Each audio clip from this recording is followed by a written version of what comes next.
Hey everybody, it's Rebecca Johnson of Supergirl Radio. I'm just going to go ahead and get the live stream started here. We'll get officially started in a little bit. We had some big news today, so we switched our Supergirl Radio episode order to make room for a discussion about the news that we got.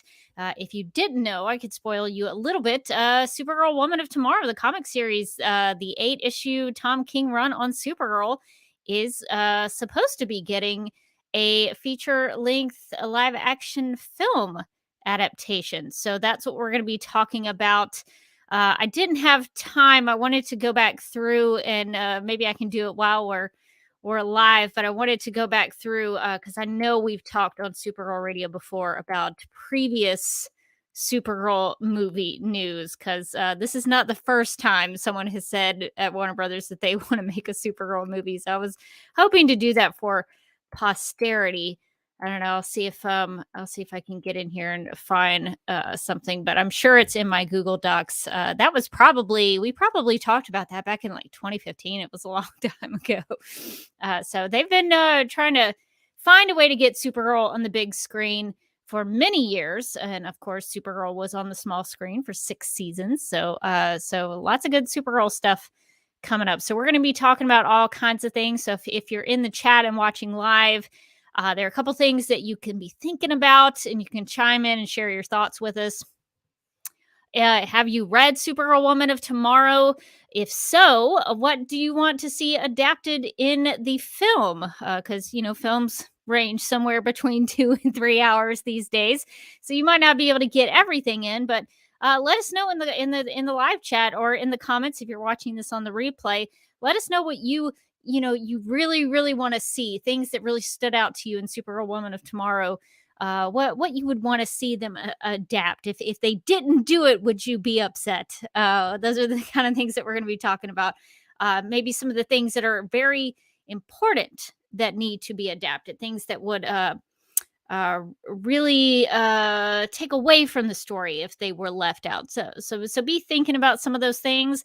I also want to talk about if we had some merch that came with this movie. What kind of merchandise would we want to see? I'm sure we won't get anything we want, but we can at least talk about it and have a good time, because these big movies do have lots of merchandise that come with them. So we'll see if any of our ideas come to fruition. But yeah, definitely let us know if there's any Supergirl merch that you think could be spun out of a Woman of Tomorrow.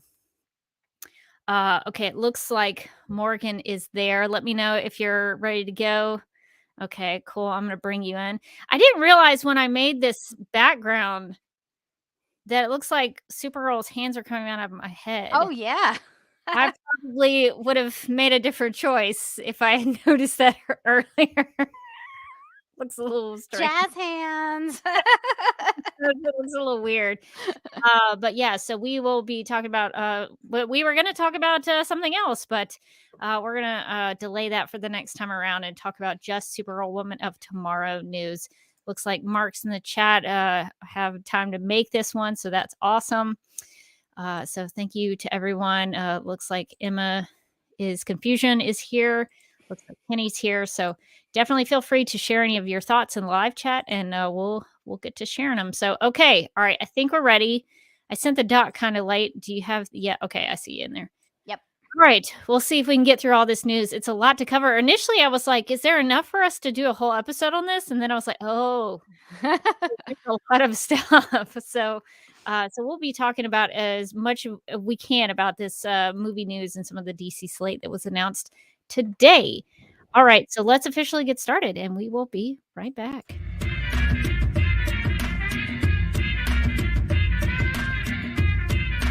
Leslie Lar's downfall is just that eyebrow twitch that she can't help doing.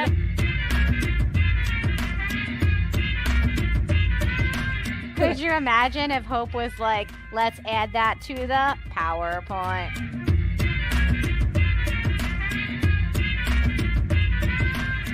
What year is it? How old am I?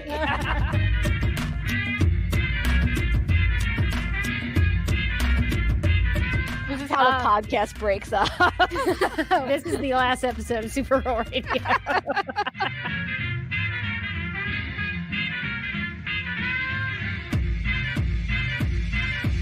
You want a Kryptonian? You've got one. Is it a movie about saving Argo? The answer to that one is no. It's called Witch for a Summer! ! Where does she want to go? Ask her. Talk to her. Really commune with flat Supergirl. Did we set the bar too high or too low? I think we set the bar real medium. You're doing an intensely adequate podcast. Good.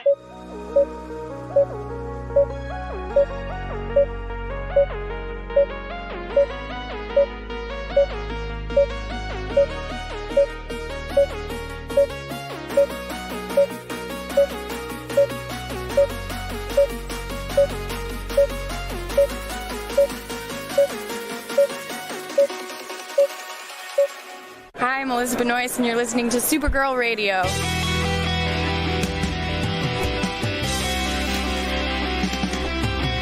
McGurk! I love Not typing. mess with my Google Docs, Meeksy. Supergirl Radio is going live every night of the week. How do you like it? Is becoming a human burrito a plus or a minus? I don't know. It does seem snug. I mean, they say you are what you eat.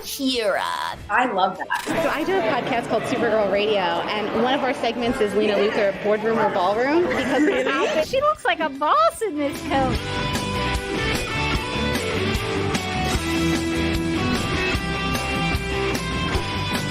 Nasty Luthor like a different Luthor? It's not just Lena being mean? No. Helen Slater here. So fun to know that you're hosting a podcast called Supergirl Radio.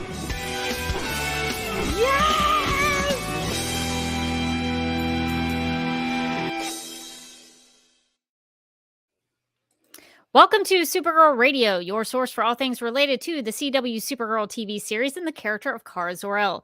My name is Rebecca Johnson. I'm Morgan Glennon.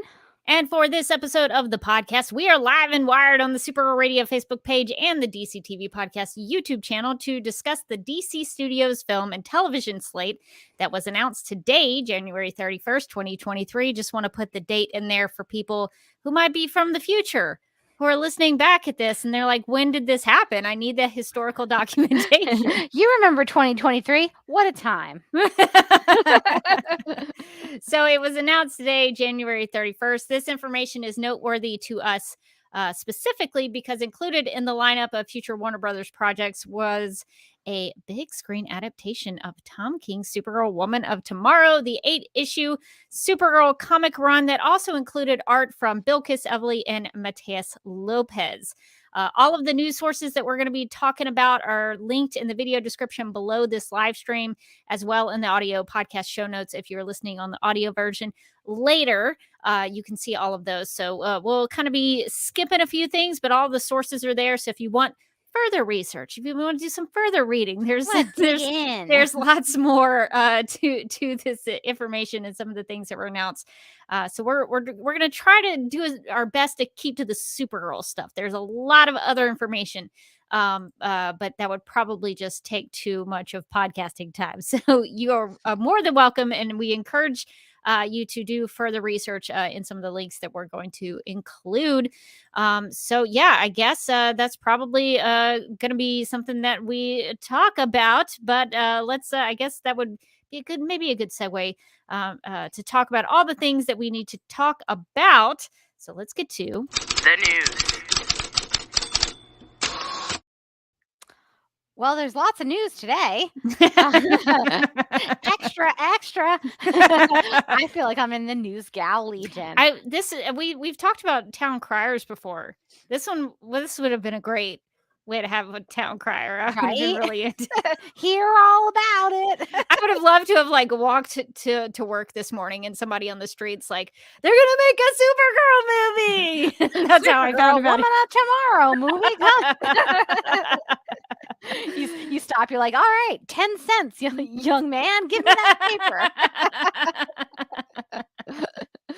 That's what James Gunn is going to do next. He's just going to start standing on street corners screaming his new slate of movies. I mean, I would respect it. I think Listen, that's get out there. That's a Get out different there, way to James.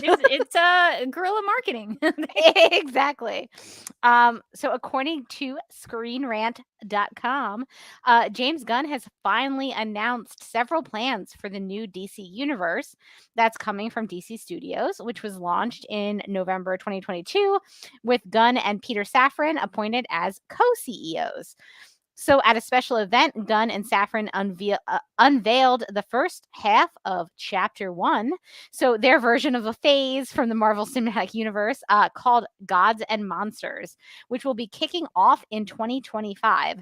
The announcement came with a total of 10 movies and TV shows, which will be interconnected in this new universe. The goal is to have 2 movies and 2 HBO Max shows released per year.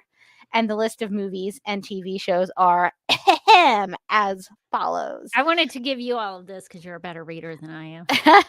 Thank you. Anytime. Okay. The first movie is Superman Legacy. Gunn is currently writing the screenplay, and Safran is hopeful the filmmaker will also direct the DC movie, set to come out in July 11th, 2025. Superman Legacy will not be an origin story, but will focus on Clark's struggle to balance his superhero life with his human one. The story will also explore Superman being a beacon of kindness in a world that believes kindness is old-fashioned. Am I just like reading down all these down? Oh, well, do you want to talk about them? I guess we could briefly talk about them. Or do we want to break to talk about each one? I suppose we could. That would take more of the reading off of you if you wanted to take. I'm not saying that there's like a specific reason I want to do it. Okay, so Superman Legacy. Do you want me to go first with my thoughts? Sure. So I guess it's not like a quiet thing that I'm a big Henry Cavill Superman fan, and I've been very disappointed with the way that he, as an actor, as a human being, was treated, even just recently. So it's left a pretty sour note for me. I think that for their business strategy and the things that they're doing, it does make sense to recast and go younger so that they can make their universe last a little longer. I guess I'm a little confused because they got rid of Cavill, but they want to keep Momoa as Aquaman and Ezra Miller as Flash. And so that doesn't, to me, if you wanted to completely reboot your universe, you would just recast all of them. So I don't know why. So I'm like, well, why wouldn't you just keep Henry Cavill in an Elseworlds? I don't know. Yeah, it doesn't make the Henry Cavill of it all doesn't make sense to me. I understand that the Flash movie is kind of instrumental in doing like a reboot, like a soft reboot or a hard reboot of the DC universe. And depending on how they do it, my blood pressure might go up. Yeah, totally. I've heard things that I'm not going to be real pleased about. But there's just rumors on the interweb. So who knows? They might not be real. I don't Interesting. But like, so I understand that they need to keep that movie. And that's why everybody's like, no, the Flash movie is great. Yeah, they're like, it's the best superhero movie that has ever been made. Frankly, and I'm like, really? It has like 15 writers and they've had to do all these reshoots. Frankly, and there's like 10 Batman in it. It reinvents the whole genre. Listen, I understand. That movie needs to be there. It would be more intellectually honest if they were just like, listen, we need to like reset the universe. This movie needs to come out. I know that Ezra Miller is just going around kidnapping people, and that's not great. Allegedly. Gotta allegedly. But still, is Ezra Miller allegedly maybe starting a cult? Who knows? Who can tell? This movie was amazing. I feel like it would be more honest if they were just like, listen, we got to keep this movie. I know the Ezra Miller thing is weird. It's getting worse for us every day. Keeping it on the schedule. I don't care what happens. But yeah, it is kind of funny to be like, it's amazing. It's like, is it? You can blink if you're, just Are you under duress? Are they making you say this? Okay. Yeah, no offense, they got to get rid of Ezra Miller. They got it. No matter what they do, they might be saying right now, "Oh, we're considering keeping Ezra Miller." No, they're not. No, they're not. Ezra Miller is just like one migraine after another for them. Like every time a new headline hits, they must be like, "Oh my god," like just crying. Like why? It's such a shame too, because I really liked his Flash. His Flash was so good in Zack Snyder's Justice League. Has in my opinion, one of the best moments in comic book movie history ever. And actually won an Oscar. And don't let somebody tell you that it didn't. It did. So I find that's very sad that he would not be able to continue on. But in terms of the Superman of it all, it doesn't make much sense to me why they would get rid of some of that cast and then keep the rest. Yeah, it does seem weird. Like if you're getting rid of Wonder Woman, Batman, some Batman, maybe one of the Batmen, some of the Batmen, Superman. Why them going like, no, we're gonna keep the Flash and Aquaman? Like, you can just tell us it's because of they've already filmed the movies and they're coming out. Like, you don't have to do the whole song. We understand. Honestly, we understand. Sometimes you just get stuck with a project. It's half done. You're like, well, we gotta release it. Like, what are they gonna do? Not release Aquaman? Well, even though it's filmed? Like, they did it to Batgirl, so I don't guess it's out of the realm of that is also true. Anything is possible with Discovery. Yeah, I don't know. I mean, I really don't want to support them as much. Like, I'll support a Supergirl movie. That is not even in question. But I really don't like the way the studio's handled a lot of things, and it's really soured me on things. So I don't want to say I'm not going to go see the Superman movie, but if they're trying to connect all these things, so maybe a Supergirl movie might be interconnected with the Superman movie. So it might be a case where I might still go see it just in case that happens.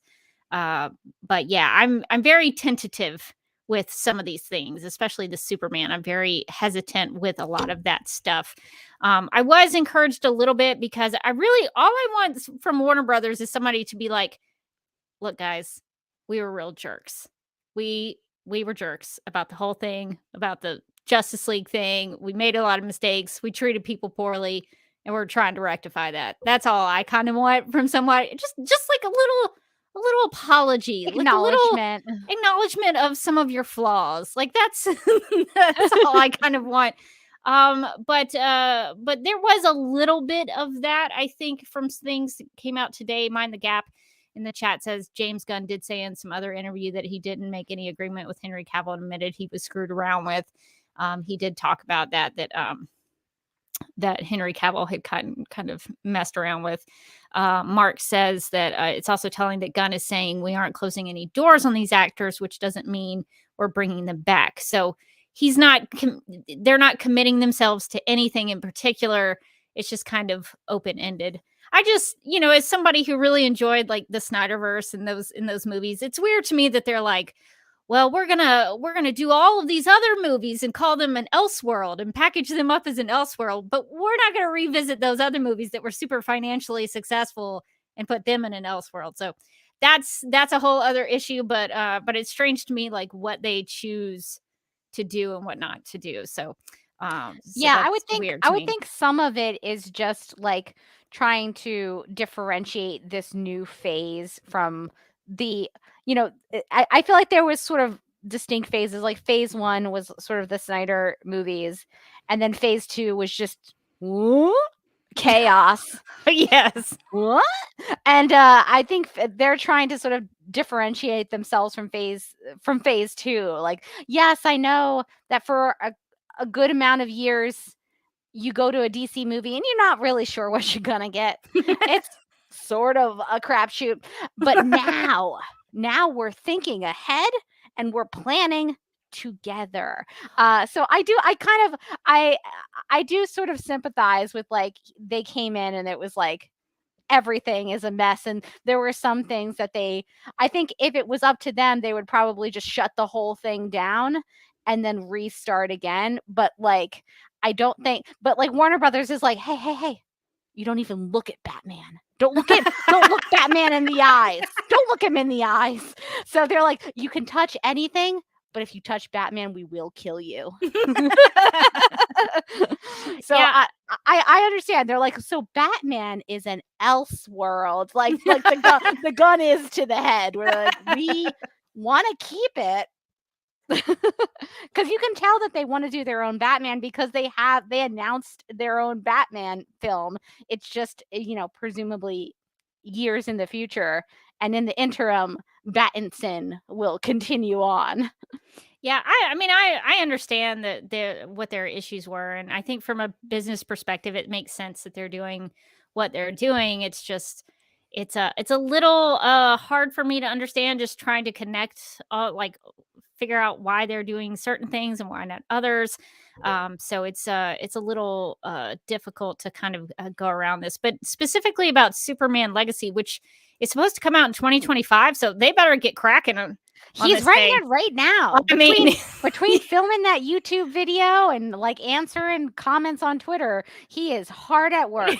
I mean, you've got less than 2 years, buddy. You better get crack-a-lacking on that and thing. release it. Jeez, those I things hope you're usually take moving. about 6 months to shoot, Yeah, and I hope they're in pre-production now, because that takes a long time. I was thinking, it does it seem just a little concerning that he's doing all of the architecture and all the rebooting and figuring out the whole thing, but he's also writing quite a few things and there's a TV show in there that he's writing himself, and I was like, sir, are you taking on too much? So this is another, and we'll get back to Superman Yeah. Legacy, I guess. We will, I specifically. promise. But there's a lot of questions with this whole thing. But that concerns me too. But for another reason, he's writing the Superman movie, but they want him to direct the Superman movie too. And then he's writing an animated show that's going to be coming out. And then he's also writing The Authority. Mhm. And I don't know if they're doing more Peacemaker. Is he writing Peacemaker?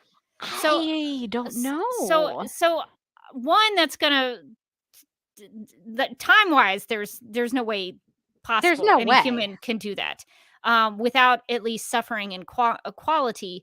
And then also it concerns me because that means that there's only one voice to these things. I guess I have a fundamental sort of a philosophical disagreement about filmmaking than James Gunn, and so that's kind of partially why I'm having trouble with this, is because he wants the writing to take center. He wants the storytelling to take center. I'm like, these are films. Filmmaking is a director's perspective. You're when you're filmmaking, you rely on the filmmaker.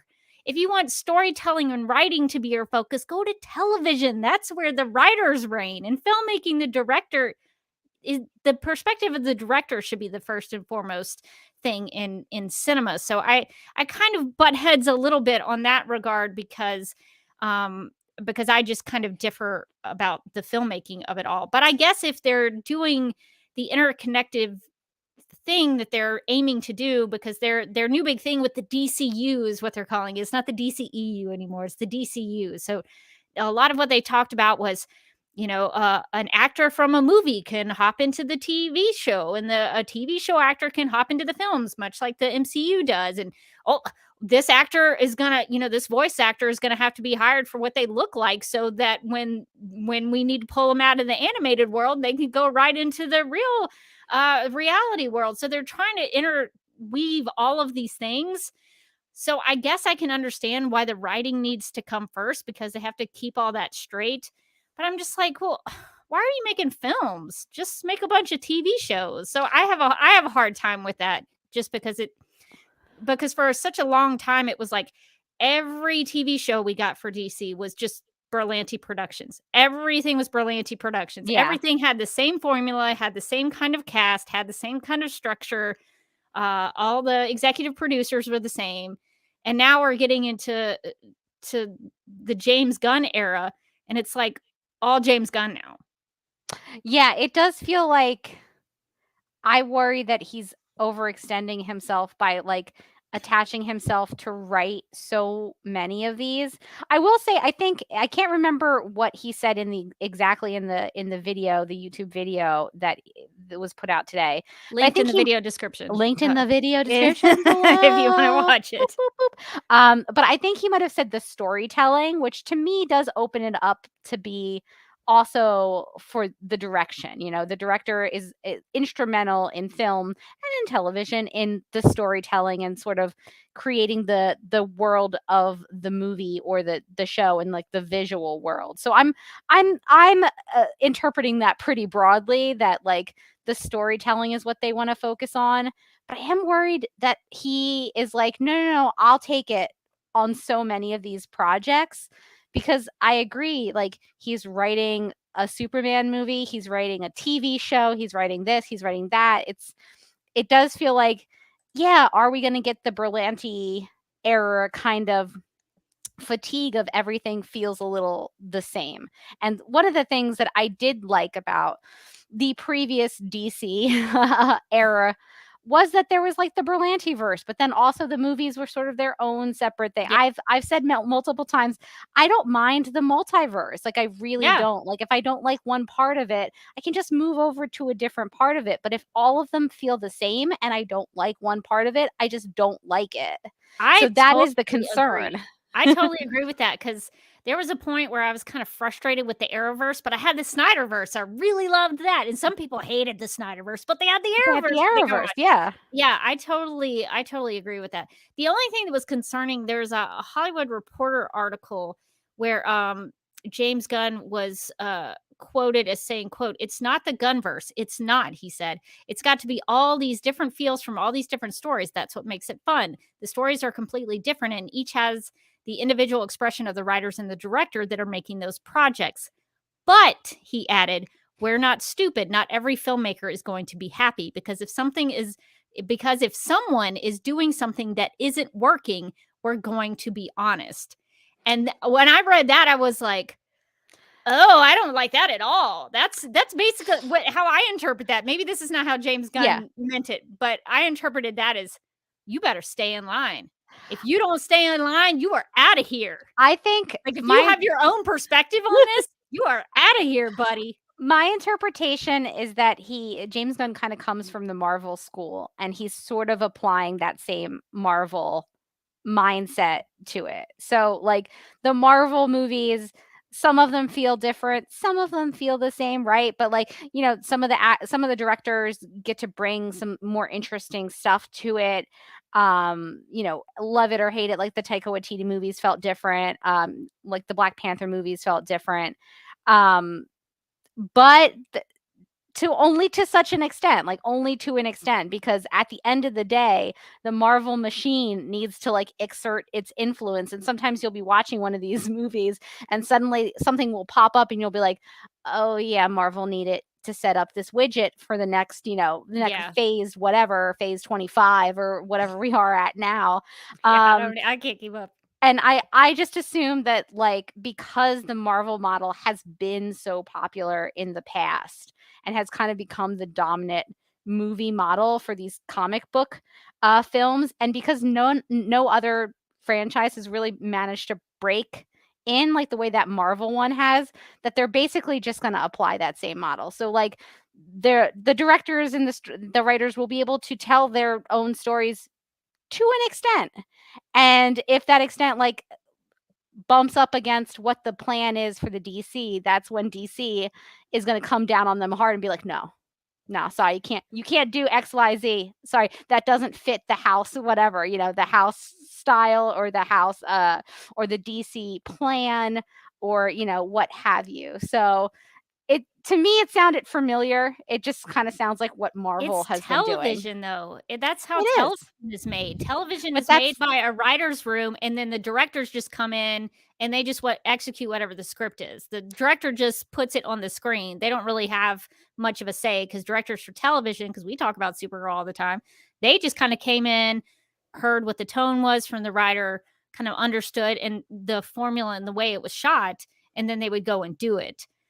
So that's what I I guess I come from like a film yeah. perspective, Well, I and would I really hate that they're taking that away from like the filmmaker's perspective. I yeah, find no, that disheartening. I totally get it. I would argue that the Marvel movies are the closest I've ever seen movies be to television in the first place though. Like they've created a whole system where if you miss a movie, you might be confused at the next movie. Like that doesn't make sense to me as a person who used to watch movies and also is a big TV person. Like that's TV thinking. That's like TV, craftsmanship. And I think the Marvel so successfully brought that into their cinematic universe, and those movies did so well that they're basically like, well, that's the way Marvel's doing it, and they're doing really well. So why don't we just do that? And I think it sort of remains to be seen if they can replicate the success and if it's successful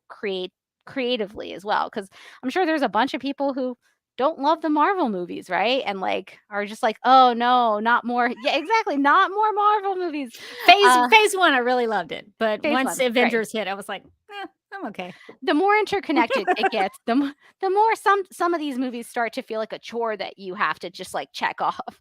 So, Will I see Thor that Ant-Man 2: movie? The Dark World was not the best film you've ever seen in your How whole life? dare you? That movie changed my life.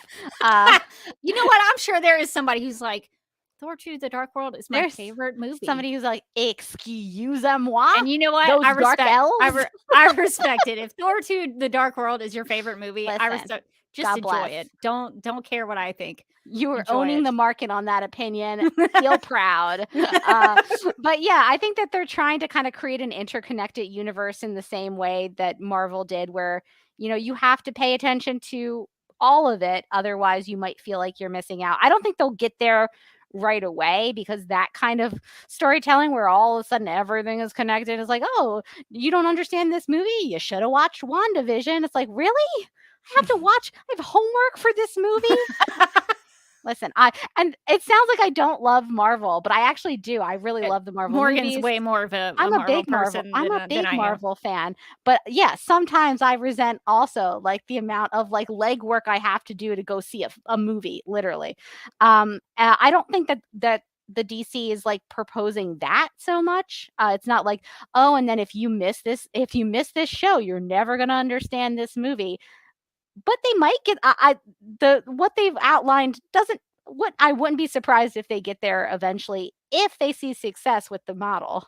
Yeah, I don't know. I'll see how it plays out, but I'm not as much of a fan as the interconnected film universe because I think it takes away from the actual genre of filmmaking.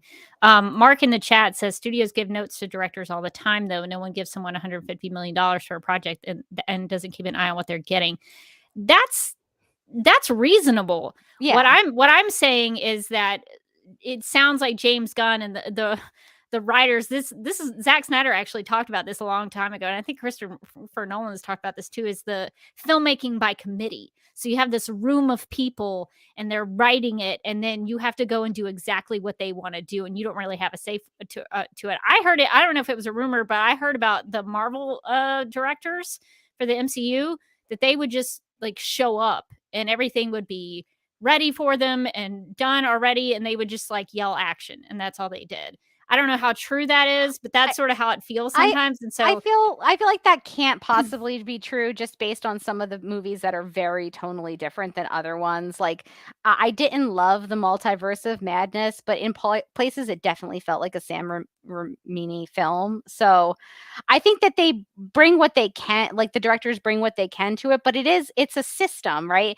And I feel like unfortunately, for better or worse, that's sort of comes part and parcel with like having your film be tied to existing intellectual property. So like anytime you're playing in like an IP playground, especially with IP that is as valuable as Superman and Wonder Woman and stuff like that. And on the Marvel side, I mean, I guess when they started, it was like, what's an Iron Man? And so like they could have literally done whatever they wanted with him.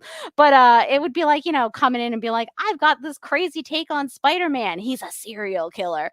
That one's not getting off the ground, although I would watch it.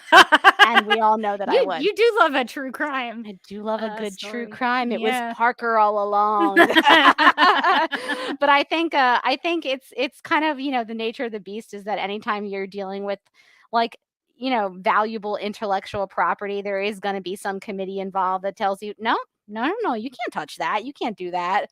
So, it's kind of the creative process is that, like, unfortunately, there's also a bunch of financial stakes involved and a bunch of like business people in suits that are like, I just think it can be done another way. In the Snyderverse, they have what they call the sandbox. And so basically the sandbox was like you could come in and play in the sandbox and do your thing and then pop out. So the idea was there's like an overall story that's being told, but you can pop in and do your thing and tell your story. And like people were writing their own scripts and doing their own directing and doing all that stuff. And then they would just hop out. So there wasn't like this need to be so stringent on everything. And I really liked that model. So I don't know. This is a long tangent about like filmmaking philosophies and things like that. So they seem to have a plan and know what they're doing. The only thing I'll say in addition to that is I've seen so many DC film slates in the last 10 years. And so when they announced everything, I was like, okay, how many of these are actually going to be made into movies? How many of these are actually things that we're going to see? We were supposed to get a Cyborg movie. We're supposed to get Deathstroke versus Batman. We were supposed to get Green Lantern movies. So I hesitate to believe totally that everything we're talking about is going to get made, but they seem to have a plan. They want to execute this. So I'll be curious to see if all of these come to fruition. I see that Mark says in the chat that Gunn specifically said he doesn't want to lose track of the idea that every movie and show needs to stand on its own, which I do think is helpful. I think that's good because some of the, I think one of the criticisms of the Marvel structure is that at some point some of them do feel like they couldn't stand on their own. Like if you didn't watch 12 other things, you are not going to understand this thing. Were you just going to see Thor 2 The Dark World just to see that post-credit scene? Were you really going to see Thor 2 The Dark World for the story, or were you really just going to see what happened at the end? I'm like a perfect example. Do I want to see the Ant-Man movie? Not really. Will I? Yeah. Am I jazzed about it? No. Will it be good? Maybe. Do I need to know what's going on? I guess. right. Like I think that you want to avoid any of your movies having that kind of reaction to them where it's like, I guess I gotta go see it, although on the flip side, that's how they make their money. So I'm buying the ticket, aren't I? I'm the sucker here in this scenario. I would feel better if it was, the concentration was these are standalone things, so we want them to hold up on their own. I would feel better about that. So it's just tough because I'm such a big film fan, so it's hard for me to. I think it's a situation wrap my mind around that, like an only time will tell situation. But it does sound like they're at least considering like these things need to, be strong enough on their own. So that seems hopeful. I wish mentioning the fact that we've seen like 100 DC film slates. I was like, what if we started with Supergirl, Woman of Tomorrow? Like the first movie. Yeah. What if instead of Superman? Listen, we've heard about him. Put him aside. What if we start with a true icon? Because I'm afraid. I'm afraid, as we as DC fans, we've experienced this. What happens if like this falls apart in 2 years and we never get our Supergirl, Woman of Tomorrow? No, sir. No, you start with her. Yeah, that respect. That it is nerve-wracking about that. I guess the thought process there is that Superman Legacy is going to. Because it sounded like that was the first one that was coming out. Yeah. That one's coming out in 2025. And so I guess you have to establish Superman in your DC universe first and then get him off the ground. And I guess Supergirl Woman of Tomorrow necessitates that there is a Superman. So I think you probably need to have him first. Although I agree with you, Supergirl is the true icon of the DC universe. Clearly. Especially in a Woman of Tomorrow movie, especially. But I think timeline wise, you have to establish that there is a Superman before you tell the Woman of Tomorrow story, because it comes up a couple of times that other aliens and other planets recognize who Supergirl is because of her Superman connection. Yeah, fine, they can make Superman first. I want Supergirl to be like the next one, though. I think we should just back to back super it. I think she's coming out. Well, I guess we'll get to that, but I think she's supposed to come out 2 years after. So I think we're supposed to get a Supergirl Woman of Tomorrow movie in 2025. That's a reasonable time frame. I will allow. I was afraid. No, that she 2027. Sorry. Okay, I was afraid that she was going to be like the last thing that they hit, because a lot of the articles that I was reading, it was like, oh, and also Supergirl, Woman of Tomorrow. I was like, what do you mean? And also. You know what's funny about that? We'll talk about the rest of these films. We're gonna get to them. Don't you worry. We'll get to them. But I think it's funny because a lot of what I was reading, and I was watching some videos today about some stuff, and people seem to not understand how amazing Supergirl Woman of Tomorrow is. No. Like, people haven't read it. They don't know anything about it. And the descriptions that were being put out about it, like in the video that James Gunn talked about and the thing that DC released, I was like, that's not really doing that story justice, the description that you put out there for the world to see. Because I think a lot of people were like, what's the Supergirl thing? And I'm like, no, you don't understand. It's one of the best Supergirl comic runs of all time. You need to understand. Art is like frameable. You don't understand the significance of this. I was really comforted that, like, the one thing I really did like in that video was when James Gunn was like, it was one of my favorite comics that came out last year. And I was like, as it should be, sir. Yeah. Coming in hot at him for no reason. Like, yeah, that's right. It's such a good book. The art is so beautiful. Like, I think I tweeted something earlier today about, like, they're going to have to really work to make, like, the movie hold a candle to the beautiful art in that book. That's why the director would be so important. You got to get a good director. You have to get. I actually feel empathy for whoever gets put in the directorial position and the cinematography position for Woman of Tomorrow. You better have your game on. You got to come correct on. You have got to know what you're doing, because people have expectations for the art and the visuals in that book. I know I do. Maybe I shouldn't speak for everybody, although I think it's probably safe to speak for everybody. But we have a high expectations as Supergirl fans about this book. So I need for them to find somebody who really knows what they're doing and can really bring some of these visuals to life, because there's space dragons and flying horses, and Supergirl has fire wings, and there's dinosaurs. We went to a dinosaur pond in one issue. Dinosaurs. I mean, there's a lot of stuff in Supergirl Woman of Tomorrow that you really need to. It's so good. It is so good. Don't skimp on the visuals. Is all. But I do feel like I took us off the beaten path. I think I might take us back. Okay, so that we can then we'll dive get deep. More discussions. Dive deep into Supergirl Woman of Tomorrow. Let's get through these other movies. Let's get through the movies. Yeah. So the next movie, I don't know if this is the next in the order, but it is The Authority. So Gunn is currently outlining the film, which will be based on Wildstorm characters. The DC imprint will be brought into the main universe with the live-action movie. According to DC Studios, The Authority explores anti-heroes who have good intentions while having to go to extremes due to how broken the world is. I was interested. I've literally never heard of them before. Do you have any background? Have you read any of their stuff? I haven't read anything, but I think this is where the Apollo and Midnighter characters are from. I've just kind of seen brief discussion about them on Twitter, but I've never read it. I'll be honest, this is not interesting to me at all. They may be great characters and they may have great stories, but it sounds like another Suicide Squad. Like I'm gonna need another reason for them to exist. Yeah, that was sort of my immediate take on it. Is like, Oh, it's like Suicide Squad. So I'll be interested to see where they take that and if it feels too reminiscent of like Suicide Squad stuff or if it has It's being written by James its Gunn. own thing. Listen, he's getting in there. He cannot be stopped, and frankly, he will not be stopped. He's gonna write them all. Poor James Gunn. I feel like we're gonna have to So- like stage an intervention with like a banner or something for him.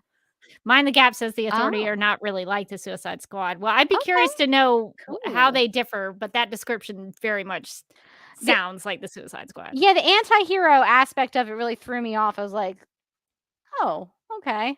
But yeah, I would be interested in learning more about this was honestly the first time I'd ever heard of them. Not that my comic knowledge is like deep and It's a pretty obscure team Yeah. of characters. Yeah. but but I was like, I've never heard of that one. We talk about comics a lot. I see Mind the Gap says they're similar to the ending of Miracle Man or the Kingdom Come story with Supergirl, Superman, and the Gulag. It's been a long time since I've read Kingdom Come, so I'd have to revisit that stuff. Yeah. So start doing your Authority I'm gonna comic start reading now. Doing my homework now, and I'll be ready by 2029. We have lots of time. We have time to We've catch got time to catch up. Okay, this brings us to the crowning achievement of the WB. You know him. He needs no introduction. But I'm gonna introduce him anyway. It's Batman. He's back, baby, and he's Batmanier than ever. The movie is The Brave and the Bold. This will be a Batman and Robin story with a new star set to play the Dark Knight. Because why not? Let's just rotate through 'em. Just bring in another one. It's fine. I feel like when like the new Batman comes, like there should be like a smoke signal in the air, like the Pope. The smoke signal should have gone up, and Pattinson looks up in the air and he's like, "Uh-oh, my time has come." They're calling you home, buddy. Robert Pattinson and Ben Affleck will therefore not be starring in this film. It's based on Grant Morrison's Batman run. The story sees Bruce discovering that Damian Wayne is his son. Taught to be an assassin, Bruce must now raise Damian under his wing. The Brave and the Bold will also feature other members of the Bat family. It was not revealed if they have decided which actors will play them or if DC Studios will even use stars that have been used previously. So, open question mark. I like the idea of the Batman family because that hasn't been done that much on film. Batman No, and not really. Robin kind of did it with Batgirl and Robin there. What a movie. So it was to its credit, they had the Batman family in there. That's true. And it was the only film that had done that. The only downside to this one is that it's got Damian in it, and you know what that means. Talia al Ghul is going to be in it. And I do not like Talia al Ghul. I would rather not. So that's a big downside for me. So she's back, baby. Yeah, the only thing is Batman Brave. It's called Brave and the Bold. There's a Brave and the Bold comic series where Batman would team up with different characters. Like one issue, it'd be like Batman and Green Arrow teaming up, and one issue would be Batman and Black Canary teaming up. And I kind of wish it was something like that, where it was like Batman and some other character like teaming up together. But I get the desire to do a Batman family thing. I think that would be cool. I just really don't like Talia al Ghul. So and I honestly don't. I know there are a lot of Damian fans out there. I'm not one of them. So it's going to be real tough to sell me on this one. Honestly, it's possible that I have just not been introduced to the version of Damian that like vibes with me. But most of the time I see him, I'm just like, oh gosh, all right. I'm sorry. I'm sorry. I know. No, life is hard, Damian. Just like your mom is the worst. I know your mom is so bad, but it's got a lot of feelings. That's is the thing. But I actually haven't. I don't know that I've read the Grant Morrison run that they're referencing, so that might be something interesting. Maybe I'll do my homework on that as well. You have lots on your to read list. But you know what I don't have to do my homework on? That's right. Supergirl, Woman of Tomorrow. The Girl of Steel is getting her own solo movie, which will be based on Tom King's recent DC run. And he's the architect of the project, too. While Superman was raised on Earth with kind parents, Supergirl stayed on a piece of Krypton that drifted off. Supergirl, Woman of Tomorrow, will explore her life as she was forced to see many loved ones die tragically. So we are getting a Supergirl Woman of Tomorrow movie, and presumably it will include something from the comic book. Yeah, it's sort of I would like them to just like do a straight adaptation. I know they're probably going to have to take some liberties for the movie, and we'll talk about this more in detail. Yeah. But I really wish they had used like a different description for the movie. It was like everyone she knows dies, and I was like, oh my gosh, there's much more to that story than just She like is her sad. origin. They could have been. It could have been like this story, which is basically a space western with Supergirl helping out a young girl whose father was recently murdered, and she goes off on a mystery to find this criminal. Like that would have been way more interesting. Yeah, I thought it was spoil it, but at least call it a space western and tease Comet the Super Horse. I mean, do something. Yeah, space western. There you go. You don't have to give away the plot of the movie. You could just be like, it's a space western and Supergirl has feelings or whatever. I don't know. She's a hardened, blah blah blah. Yeah, no, I thought that the way that they were pitching it was like a little weird. That's not how I would pitch somebody to read Supergirl Woman of Tomorrow. Me neither. But hey, Tom King is involved and he wrote the book, so I'm hoping he'll be like, no. Comet needs to be in this. Yeah, the only one I trust in this whole DC Studios thing is Tom King. I feel like I can trust him to be like, listen, no, Comet has to be in there. Crypto, instrumental in this story. They're going to get my super pets in this one. The only good iteration. Well, I shouldn't say the only good iteration. We did get Lulu. Just magnificent. Kiss. Yeah. A beautiful soul. And then our last of the film slate is Swamp Things. I'm sorry. It's one line. DC Studios is working on a movie that explores the dark origin of Swamp Thing. They haven't really thought that one out yet. They're like, also, we're gonna have Swamp Thing. What's that one gonna be about? Swamp Thing. Cool. Listen, I'm here for it, I guess. I don't know. It could be fun. I don't know much about Swamp Thing. So there's actually some really famous Swamp Thing stories. I can't think of what they're called at the moment.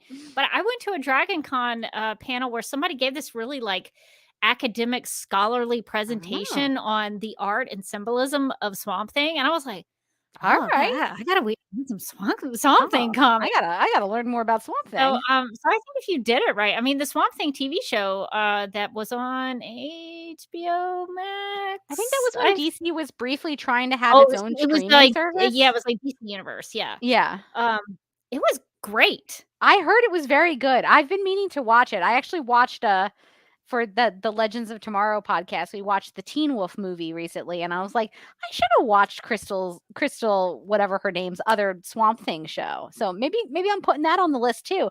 So much research. Yeah, Swamp Thing is actually pretty interesting. I think Mind the Gap might have the one I'm thinking about. Alan Moore did a saga of Swamp Thing. Ooh. And I think I remember really enjoying that panel at Dragon Con. So yeah, Swamp Thing I think deserves a little more than just like one sentence, but maybe they haven't totally figured out what take they want to go with Swamp Thing just yet.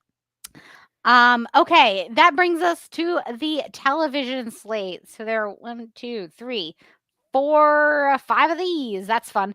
Okay. The first one is Creature Commandos. This was the only animated series announced as part of the slate. Gunn has already written 7 episodes of the series, so he's been busy. Creature Commandos will center Rick Flag Sr., who is set to appear elsewhere in live action, portrayed by his voice actor, and Nina Mazursky. That seems right. Sure. Dr. Phosphorus, Eric Frankenstein, Bride of Frankenstein, who is the protagonist, G.I. Robot, and my good friend Weasel. So sure. James Gunn knows how to write like ragtag groups that involve, an animal of some kind. So I feel like this will be pretty fun. It's animated. That could be fun. Yeah, I mean, there's probably stuff that you can do in that as an animated TV show that you probably couldn't do in live action. So it does look like this will be one of those instances where the voice actors will also possibly appear in various live action things as well. Yeah, now the DC animated stuff, is that existing as part of this umbrella, or is that going to be kind of its own thing? Because I know that the DC animation is pretty popular. People really like it. I'm just wondering if they're like being the same way they're like, no, thank you, Henry Cavill. No, thank you, Gal Gadot. Or they like, no, thank you, these animated films. Well, we'll talk about it in my section of the news. Ooh, But nice. but I don't know about how much of the DC animated stuff is rolled up into this. But it mentioned in one of the articles that I read that Teen Titans Go was going to be put under the Elseworlds banner. So I Oh, was like, okay. nobody really thinks Sure. that that's part of the continuity, James Gunn. No. That's targeting like 8-year-olds. Like it's not. And me, because I have a sophisticated sense of humor. Listen. If it's good, it's good. I've watched episodes of that with my friends' kids, and yeah, it's solid. It's actually quite good. There's a some lot of good things. jokes. It's actually very smart, but I think it sounds like the animated stuff is maybe going to fall under the Elseworld stuff. Okay, Because that makes sense. I think the idea is they want to have one main continuity, and so if anything is not like if there's people in another animated movie who are not the actors of something that could go into a live action film, they're like Elseworlds. You go to Elseworlds. It seems like a really stringent way to do it, but I guess this is how they're going about it. So I would guess that the animated stuff, like for example, if Jensen Ackles voices Batman, I don't know, maybe Jensen Ackles will be playing Batman. I don't know. I don't know. Oh, the Supernatural fans are coming out. Oh my gosh, now. all those Could you people, imagine? all those people wanted that to happen. But I mean, it could happen. I don't know. Anything is possible. Supernatural fans, dare to dream, dare to defy. I was just trying to think of another actor I could think of that was doing, because poor Kevin Conroy is not with us anymore, so he can't be, animated Batman anymore. But say if Jensen Ackles was going to play animated Batman, but he's not going to be in the live action Batman, he would, I guess, be thrown over into the Elseworlds section. Interesting. So our next show is Waller. The previously announced Amanda Waller spinoff series is moving forward with Viola Davis set to star. The show will take place between Peacemakers seasons 1 and 2. This is because Gunn doesn't have time for Peacemaker right now. That is brutal. That was editorializing by me. Just feel sad for Peacemaker. Poor John Cena. Getting back to the actual article, Doom Patrol executive producer Jeremy Carver and Watchmen scribe Crystal Henry are heading up this series. So between Peacemaker season 1 and 2, which means that it's going to be, I guess, a long time until we get Peacemaker season 2, which makes me sad. Yeah, I mean, I guess on the plus side, Doom Patrol I thought was really good. The Watchmen TV show was really good. That's true. Both so of the actually, I haven't watched Doom Patrol, but I've heard really good things. Doom Patrol just selfishly referenced my exact birthday. And I was like, what? How did they know? It was like I can't remember what episode it was, but it was like a really important part of the episode that they referenced that date. And I was like, how am I in the Doom Patrol universe? I'm sure I'm not the only person who's in there. Like unfortunately, now Rebecca's in an Elseworld. So they sort of indirectly, not by name, named me only by my exact birth date. But it was just really funny. I don't really care about this. I have to be honest. I didn't watch Peacemaker. It's not my kind of thing. I saw some clips and I was like, I don't think that's for me. And so I just didn't watch it. And although I heard that people liked it, I know, Morgan, that you enjoyed it. So that's good. I'm happy for people who enjoyed it. It's just not my thing. And for me, Amanda Waller is only fun when she's going up against like Batman or some other character, like Yeah. maybe they'll make Amanda Waller like this amazing character. But I don't think people like Amanda Waller, but I don't think they like her because of like her, Yeah. So maybe mean- the TV show will really focus in on who is Amanda Waller. Who is Amanda Waller? I feel like they might be relying a lot on the star power of like Viola. Also, Amanda Waller was in the Snyderverse. Yeah, she sure was.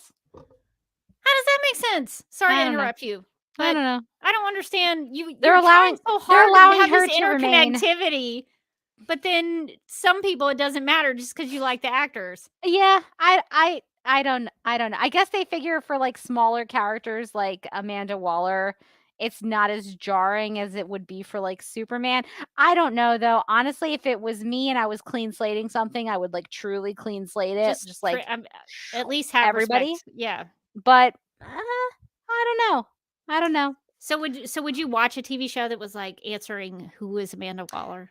Yeah, I want to say no, but I'm going to say yes just because I love Viola Davis. Well, she is good. She's a great. She's actress. really good. And she's good really as Amanda Waller. I like her as Amanda Waller. She's really good in like everything. So I feel like much. And her Amanda Waller is really fun. And she was amazing in How to Get Away with Murder. I was about to say, what if Amanda Waller like taught a class at a local academic institution about how to get away with like government corruption? The Shondaverse is actually part of the DC universe. that is the big twist they didn't want you to see coming. They didn't want you to know about this. And then by 2030, they're all in Grey's Anatomy. So, spoiler alert, because I never finished How to Get Away with Murder. Did she actually get away with murder? I feel did she like go to prison? I feel like probably she did. Honestly, I also never finished How to Get Away with. I'm just talking about like how good of a show it was. Yeah, it was, and then it got kind of weird, and then I just kind of drifted away from it. Same here. The first couple seasons were very solid. And in those seasons, she did get away with murder. She sure did. There was a lot of getting away with a lot of things. Several murders. It got too complicated. I think that's why I quit. But I mean, it really sort of fell under itself, like just like Scandal did. But the first seasons of Shonda Rhimes shows are always pretty fun. By season 5, you're like, what am I watching anymore? Unless it's Grey's Anatomy, and then it's on like season 35. Okay, Lanterns. While it's unclear if this is meant to be Greg Berlanti's Green Lantern TV show, Lanterns will center on Hal Jordan and Jon Stewart. According to DC Studios, it's a detective mystery, with the Green Lantern serving as super cops on Precinct Earth. Lanterns will lead into an overall story about an ancient horror while weaving between movies and DC TV shows. So Lantern, I guess, is like going to be a bridge between the TV and movie universes with our good friend detectives Hal and John. Yeah. So I assume you're not going to be into this because you're not admittedly a big Green Lantern fan. It's hard for me to admit this because a lot of our listeners are comic book fans, and I'm sure a lot of them like Green Lantern. I don't care for Green Lantern. I just don't. I have yet to find the story that makes me be like, yeah, Green Lantern. I'm just like, sure. And also Green Lantern was there. But maybe, what if this is it? This could be the one. Finally it. What if I just needed them in like a True Detective, like time is a flat circle kind of story?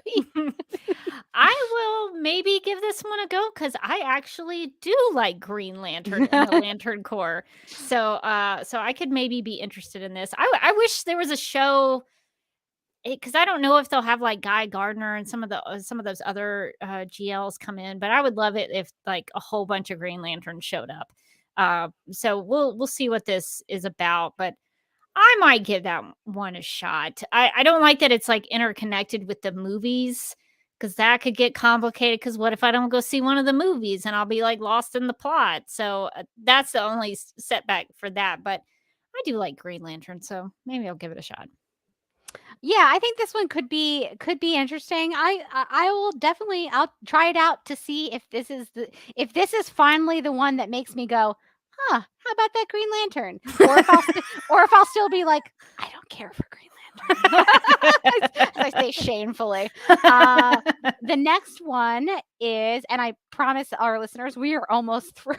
The next one is Paradise Lost. This is a Wonder Woman prequel series in the style of Game of Thrones, focusing on the origin of Themyscira before Diana Prince's time. Paradise Lost will explore how the political game that is played on Themyscira and what a society of women do in order to gain power.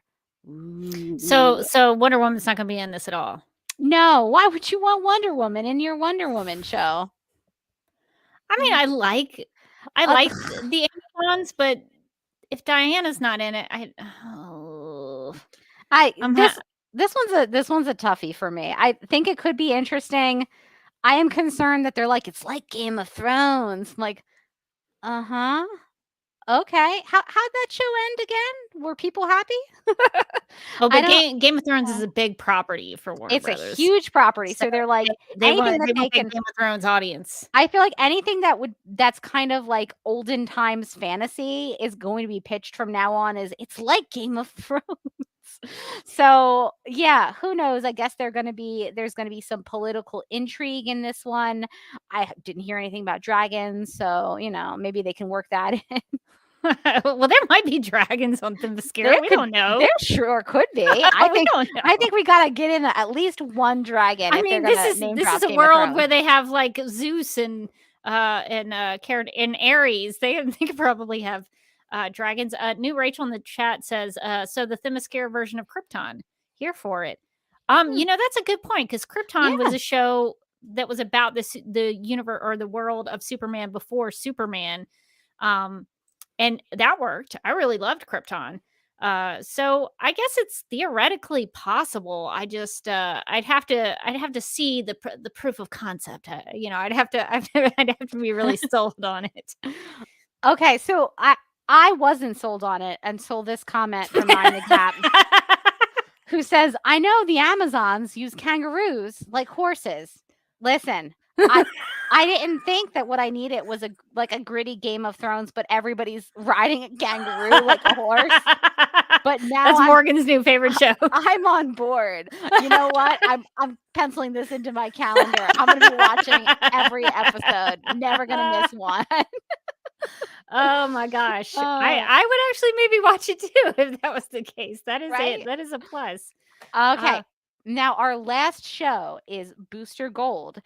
This is a series focusing on the future tech superhero with imposter syndrome, and it's in the works. DC Studios are currently speaking to an unspecified actor to play the title role. I think I might check out a Booster Gold TV show. It probably deals in time travel. I'd like to see how they do Skeets, his little robot friend who hangs out with him and gives him information. Booster Gold's a pretty fun character, so I think it could be good depending on what story they're telling. Yeah, Booster Gold, I don't know a lot about, but just reading the description makes me sad for what could have been if Legends hadn't got canceled. Because, as a reminder for people who maybe didn't watch the show but did listen to the podcast, Booster Gold popped up in the season finale of the last Legends season, and then it turned out it was the series finale. So we never really got to see much of him, but seemed like a fun character. So yeah, Daryl says in the chat they literally already have a Booster Gold actor ready to go, and his name is Donald Faison. So unfortunately, that did not come to fruition. But I think they've been trying to do Booster Gold stuff for a long time. I remember Greg Berlanti was trying to do some kind of Booster Gold something or other. So they've been trying to get the Booster Gold stuff off the ground. He appeared in Smallville, so if you're interested in a live action Booster Gold, he was in Smallville as well. Just to kind of wrap up some of this news, I think we hit a lot of this stuff already.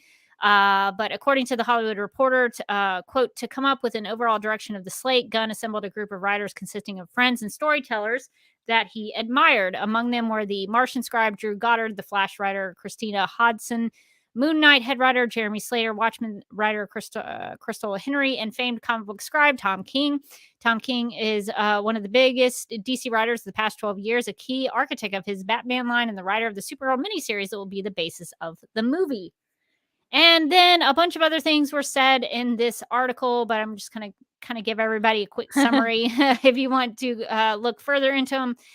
Links in the video description and in the audio podcast show notes, so you can check them out for yourself. Gunn called The Flash, directed by Andy Muschietti, quote, probably one of the greatest superhero movies ever made, unquote.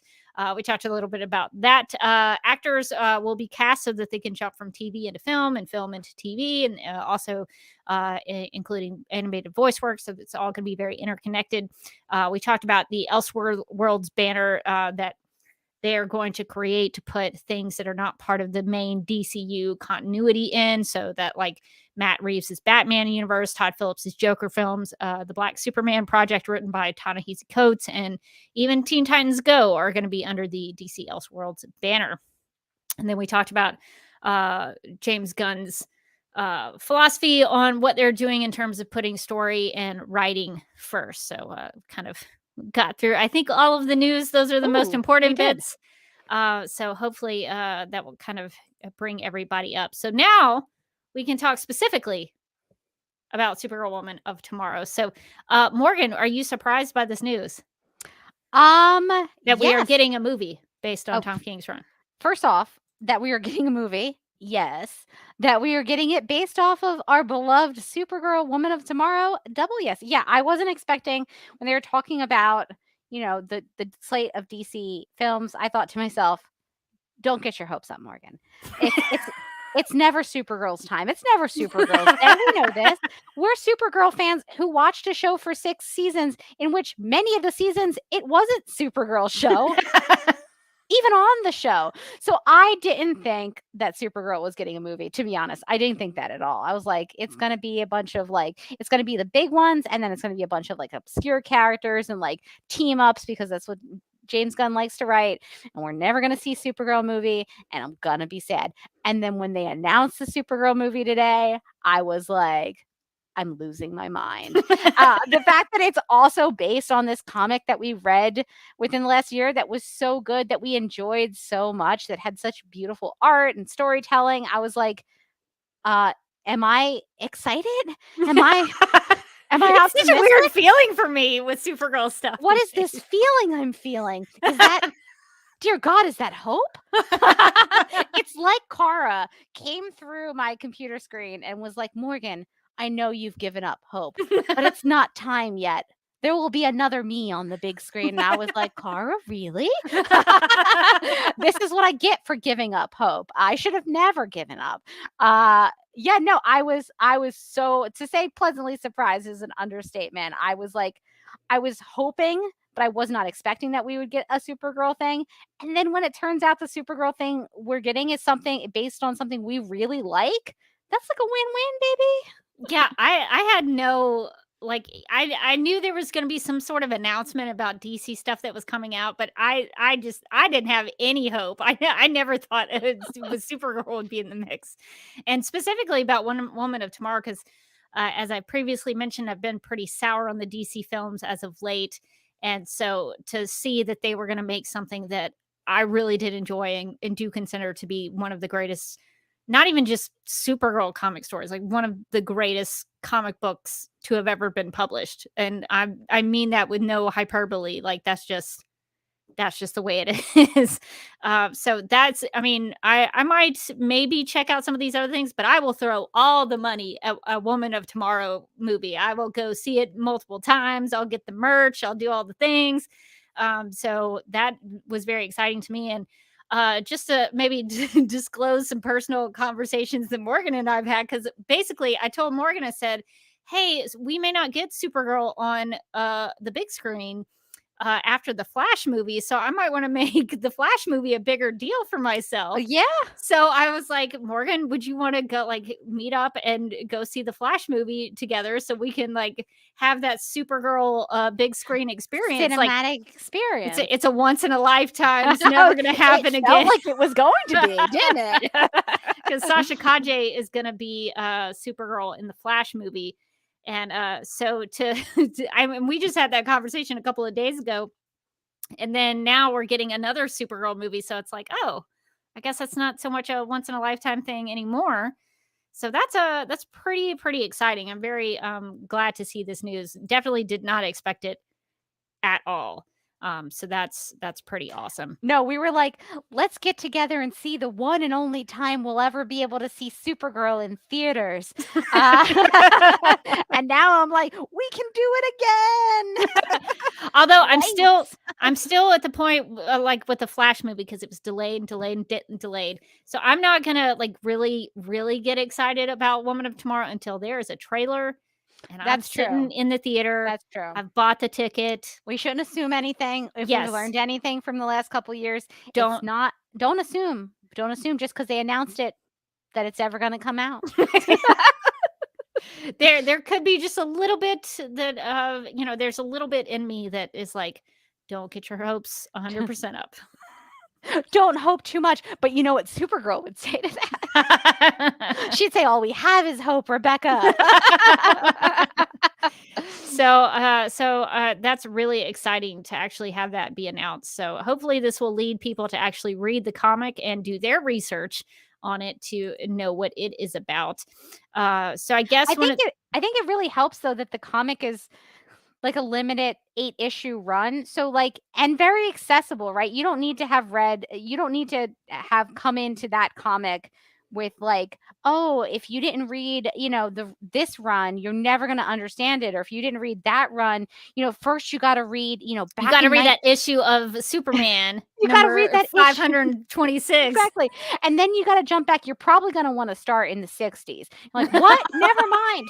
This one, you really can. It is standalone. So you can recommend it to people. You can say, hey, you want to know more about like Supergirl? Why don't you just like pick up Supergirl Woman of Tomorrow? It's in one trade. You can buy you can get a trade paperback. You get it. That's the whole thing. That's a really easy You're up to read. speed. Yeah. So I do think it's smart in that way of like also boosting the sales of the book, because I feel like people are immediately going to be like, what is Supergirl Woman of Tomorrow? And because it is not like, 500 comics and like 20 years long of backstory, they can just go to like Amazon or their local bookstore, their local comic book store, just pick up the trade and be caught up in like, an afternoon. You could probably read it in like an hour and a half at most, maybe. Well, I like to take a long time with the art, just kind of staring at it, bringing it close to my face, pretending I'm there. Well, I guess it might be like 20 minutes per issue, maybe. I bet 20 minutes per panel for me. But yeah, no, I think it's smart that they pick something standalone for like the sort of the DC Comics tie-in, because I think that's going to really be a nice entry point for a lot of people, and accessible in a way that sometimes comics just honestly aren't. And I like that, and it's so good too. It's so good. It's short, it's to the point, and it's good. And it has it's not just a straightforward story. You have to think a little bit, which I enjoyed, even though I was kind of confused by the ending. The ending was a bit of a puzzler.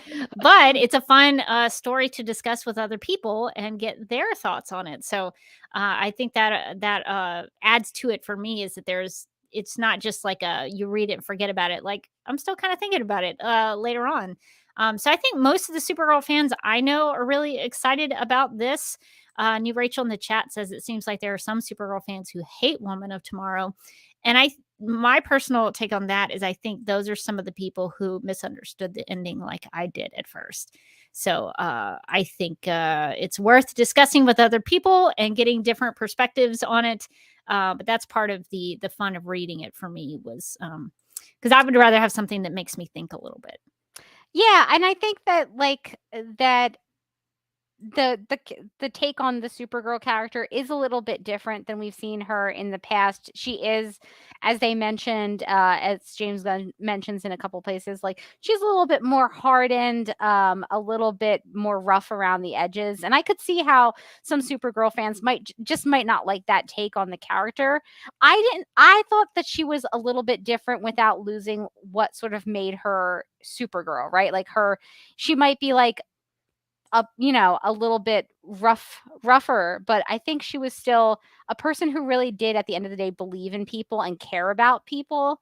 And I think that really shone through in the story. So while it was kind of a different take on the Supergirl character, and I can see why people wouldn't like it, I ultimately liked it because I did feel like it was connected enough to the heart of the character to still work for me.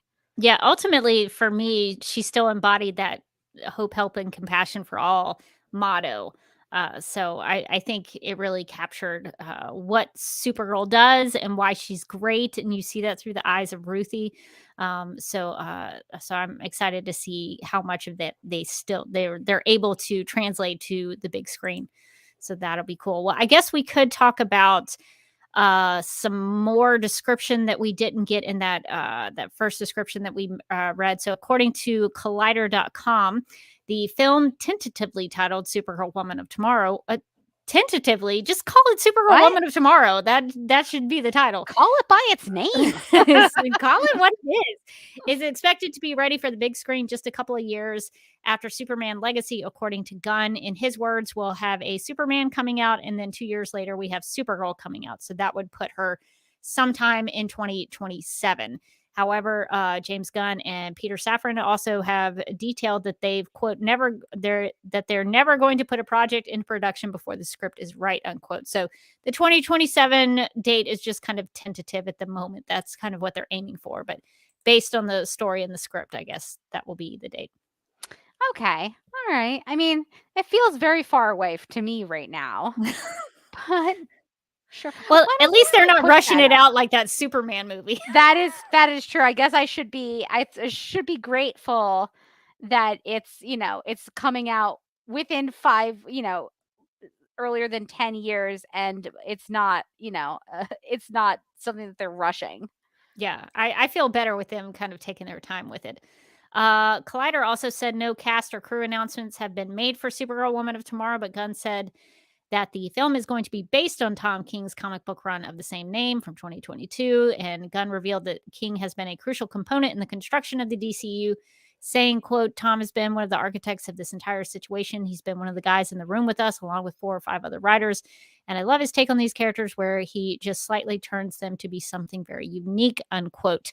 Collider also said while Gunn and Safran didn't share any specific plot details for Woman of Tomorrow, well, you could just go read the book.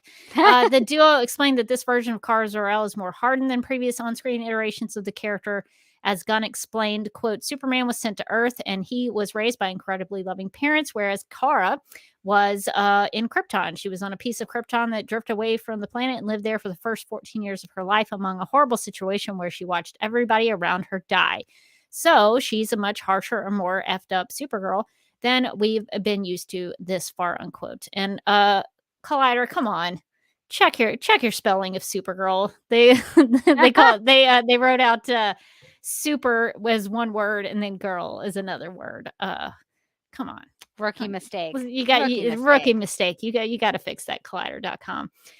So it does seem as though this is going to be. I imagine my expectation is it's going to be pretty faithful to the comic book iteration of the story. So to me, that's exciting. Yeah, I think that's going to be. I'm excited that they have the writer of the book involved with this whole process, because it means to me that they're like taking it seriously. On I don't think that they're going to go incredibly far astray with the story. I mean I assume every time that they need to do a translation, things change. That's fine. I'm not sure what I would even I would see like a panel to panel translation, but I'm not sure how fun that would be. So I'm sure that they'll change some stuff, but I think that it's like heartening that Tom King is involved, and so like the heart of the story I suspect will be intact. Yeah. So I guess that makes me think of a question to ask you, Morgan. What do you think about Supergirl Woman of Tomorrow? Because you talked about translating panels. Why do you think this will make a good film? Why, of all these books, do you think this story and this art would make a good cinematic adventure? Well, first of all, the art is beautiful. Beautiful. So I'm hoping that they translate that as well into the movie and give us something that's very like visually stunning and appealing. And then I think like the story is not easy to translate to a movie, but I think it is self-contained and and is cinematic in its way. Like it was inspired by A the movie. Western, which is a genre of movies. And so it does feel, it does feel very cinematic. It does feel kind of like a Western. I think that it would translate pretty easily into a movie, and the fact that it is shorter, it's kind of a self-contained story, there aren't a ton of other characters involved. I feel like all of that will make it a lot easier to make like a good strong movie versus like sometimes you'll have the comics and it'll be like, okay, but there are 25 characters involved and they all have subplots, And then the Omega Men come in for some reason. yeah, then suddenly the Omega Men are there. Why? And this is kind of it's a really small story. It's Kara and it's Ruthie, and there's Comet the Super Horse, obviously a legend. And there's Crypto the Super Dog, also a legend. But really, human character wise, there's two characters, and I feel like that really is going to allow them to focus in on Supergirl. I don't think we're going to get a scenario like we got sort of towards the end of the TV show where it's Supergirl only in name and it's not really her story anymore. And I think it would be incredibly hard to do that on a movie with just two characters. So I also feel really good about the fact that it's going to be about Supergirl. It's going to be focused on Supergirl. I wonder if they'll retain the voiceover as part of a cinematic. That's a good question. Take on it, because the voiceover comes into play at the end, revealing that the voiceover was actually the book that Ruthie had been writing. Right. So I don't know if they'll have to use that, because the ending is sort of, in my opinion, kind of a twist ending. So it would be a little bit of a tricky thing to pull off. So I think I'm curious is how they will do that. But I agree with you. I think it's very cinematic. If you play it like a space Western, I think it will be a really enjoyable cinematic experience, because those two characters are on a journey together, but they have different paths that they sort of go on. And I think they're having just those two characters really be the focus could give you a lot of really good character beats, and seeing some of the landscapes. I can imagine that going to the different planets will provide somebody with an artistic ability to create landscapes and different planets and things like that. So, I think of all of these projects that are coming out, I think this one will be, especially of the movie variety, I think this will be the more cinematic translation, because I think it's already kind of there. So I think it'll work. You could make it a television show, like an 8-episode television show. Oh yeah, and you could turn all these adventures into one episode of television. But I'm excited to see how they actually make it into a film.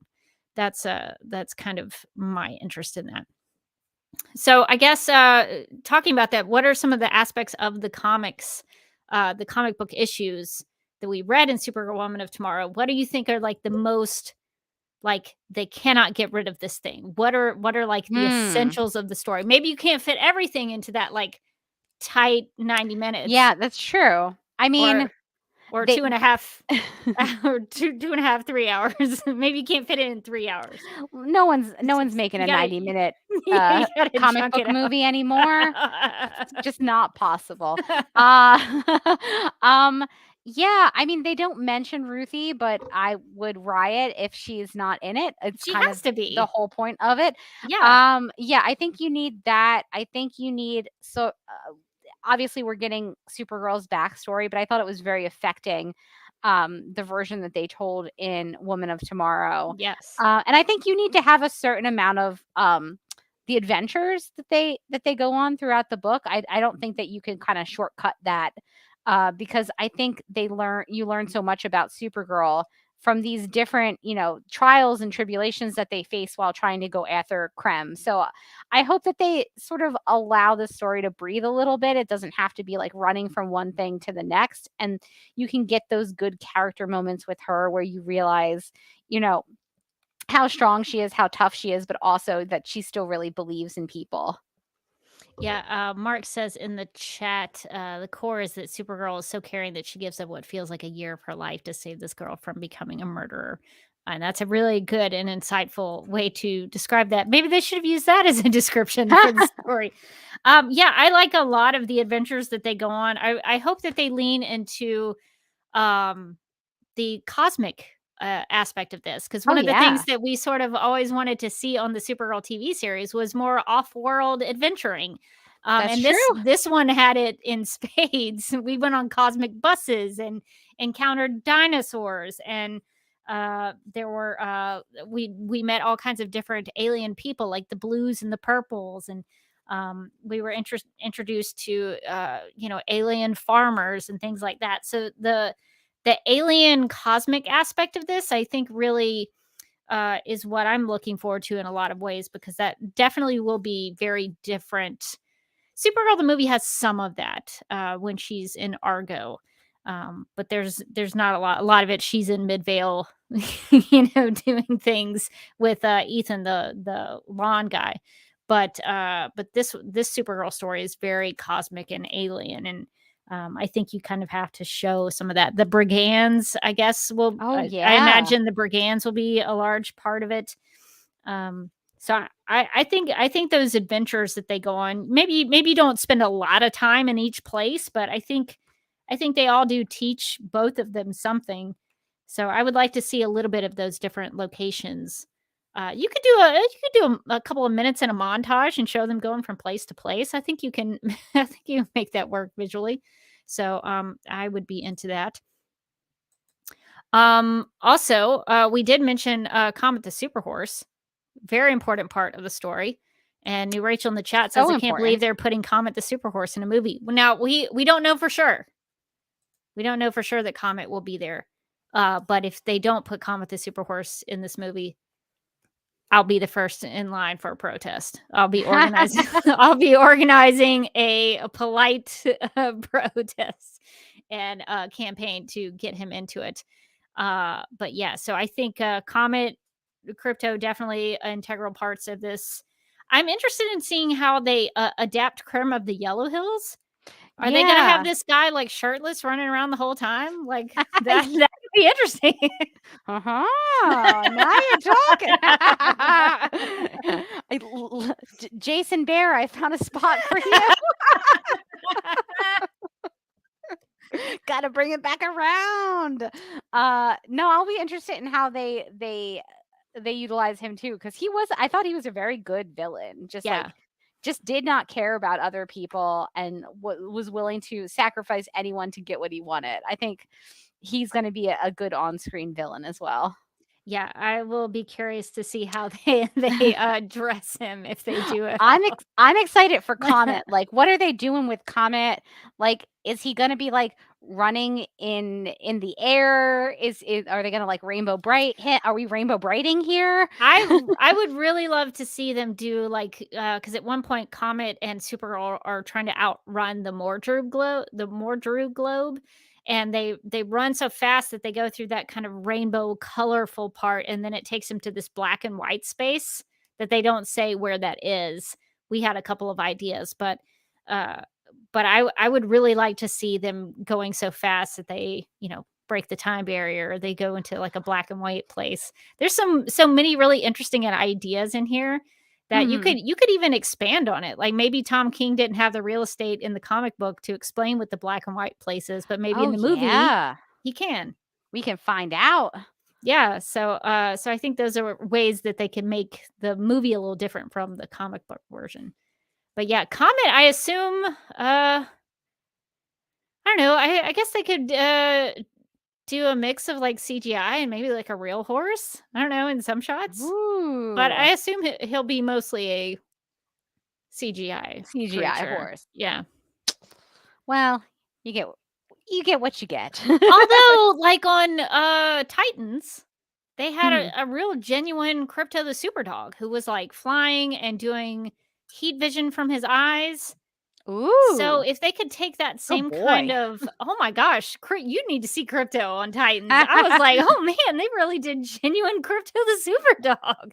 He So didn't have a good. cape or anything, but Listen, beggars and choosers. he wasn't just like a white dog who didn't have any powers. Like he had real powers and used them. So I don't see why you couldn't do that with Comet the Superhorse. I just hope that they don't get skittish and don't do it because they're afraid that it would be seen as silly. Yeah, there's nothing silly about a super horse. I want them to embrace it. So is there anything else that you think might be like a must-have in here? I mean, besides Comet, Comet is a must-have for me because I feel like there is a possibility that they're like, the horse thing is a little bit hokey. But no, it's not. He's very important because he helps. Important. He helps prevent Ruthie from killing Krim of the Yellow Hills. He's a great horse. He watches her on that island to make sure that she doesn't kill him, and he also helps Supergirl outrun the Mordred Globe. And he dies. His death. Spoiler alert: his death is really important. Yes, very important. Maybe that's the one thing they want to change in the movie, though. So he can stay alive. Maybe we keep him alive. Comet forever. Yeah, I could see that being a way that they could do that. The only other thing that I think I would really want to see stay in, there were a couple of moments in the story where Supergirl and Ruthie, there's a scene of them where she's teaching Ruthie how to wash her hands. And I just remember being very affected by that. I thought that was a really sweet moment that had a lot of meaning for both of them. So I would like to see that scene played out on the big screen. And maybe also the bit of like Supergirl helping. I think it was a man whose daughter or child had died, I think. And Supergirl like went to go find where that person was buried. And oh yeah, that was really affecting. And so some of that I thought was really strong character stuff. So I could maybe they could tighten up some other things, but if they could give some of those moments weight, I think that would be really good. Mind the Gap has a question. Could Supergirl Woman of Tomorrow take place the same time as Superman Legacy or maybe years apart? Ooh.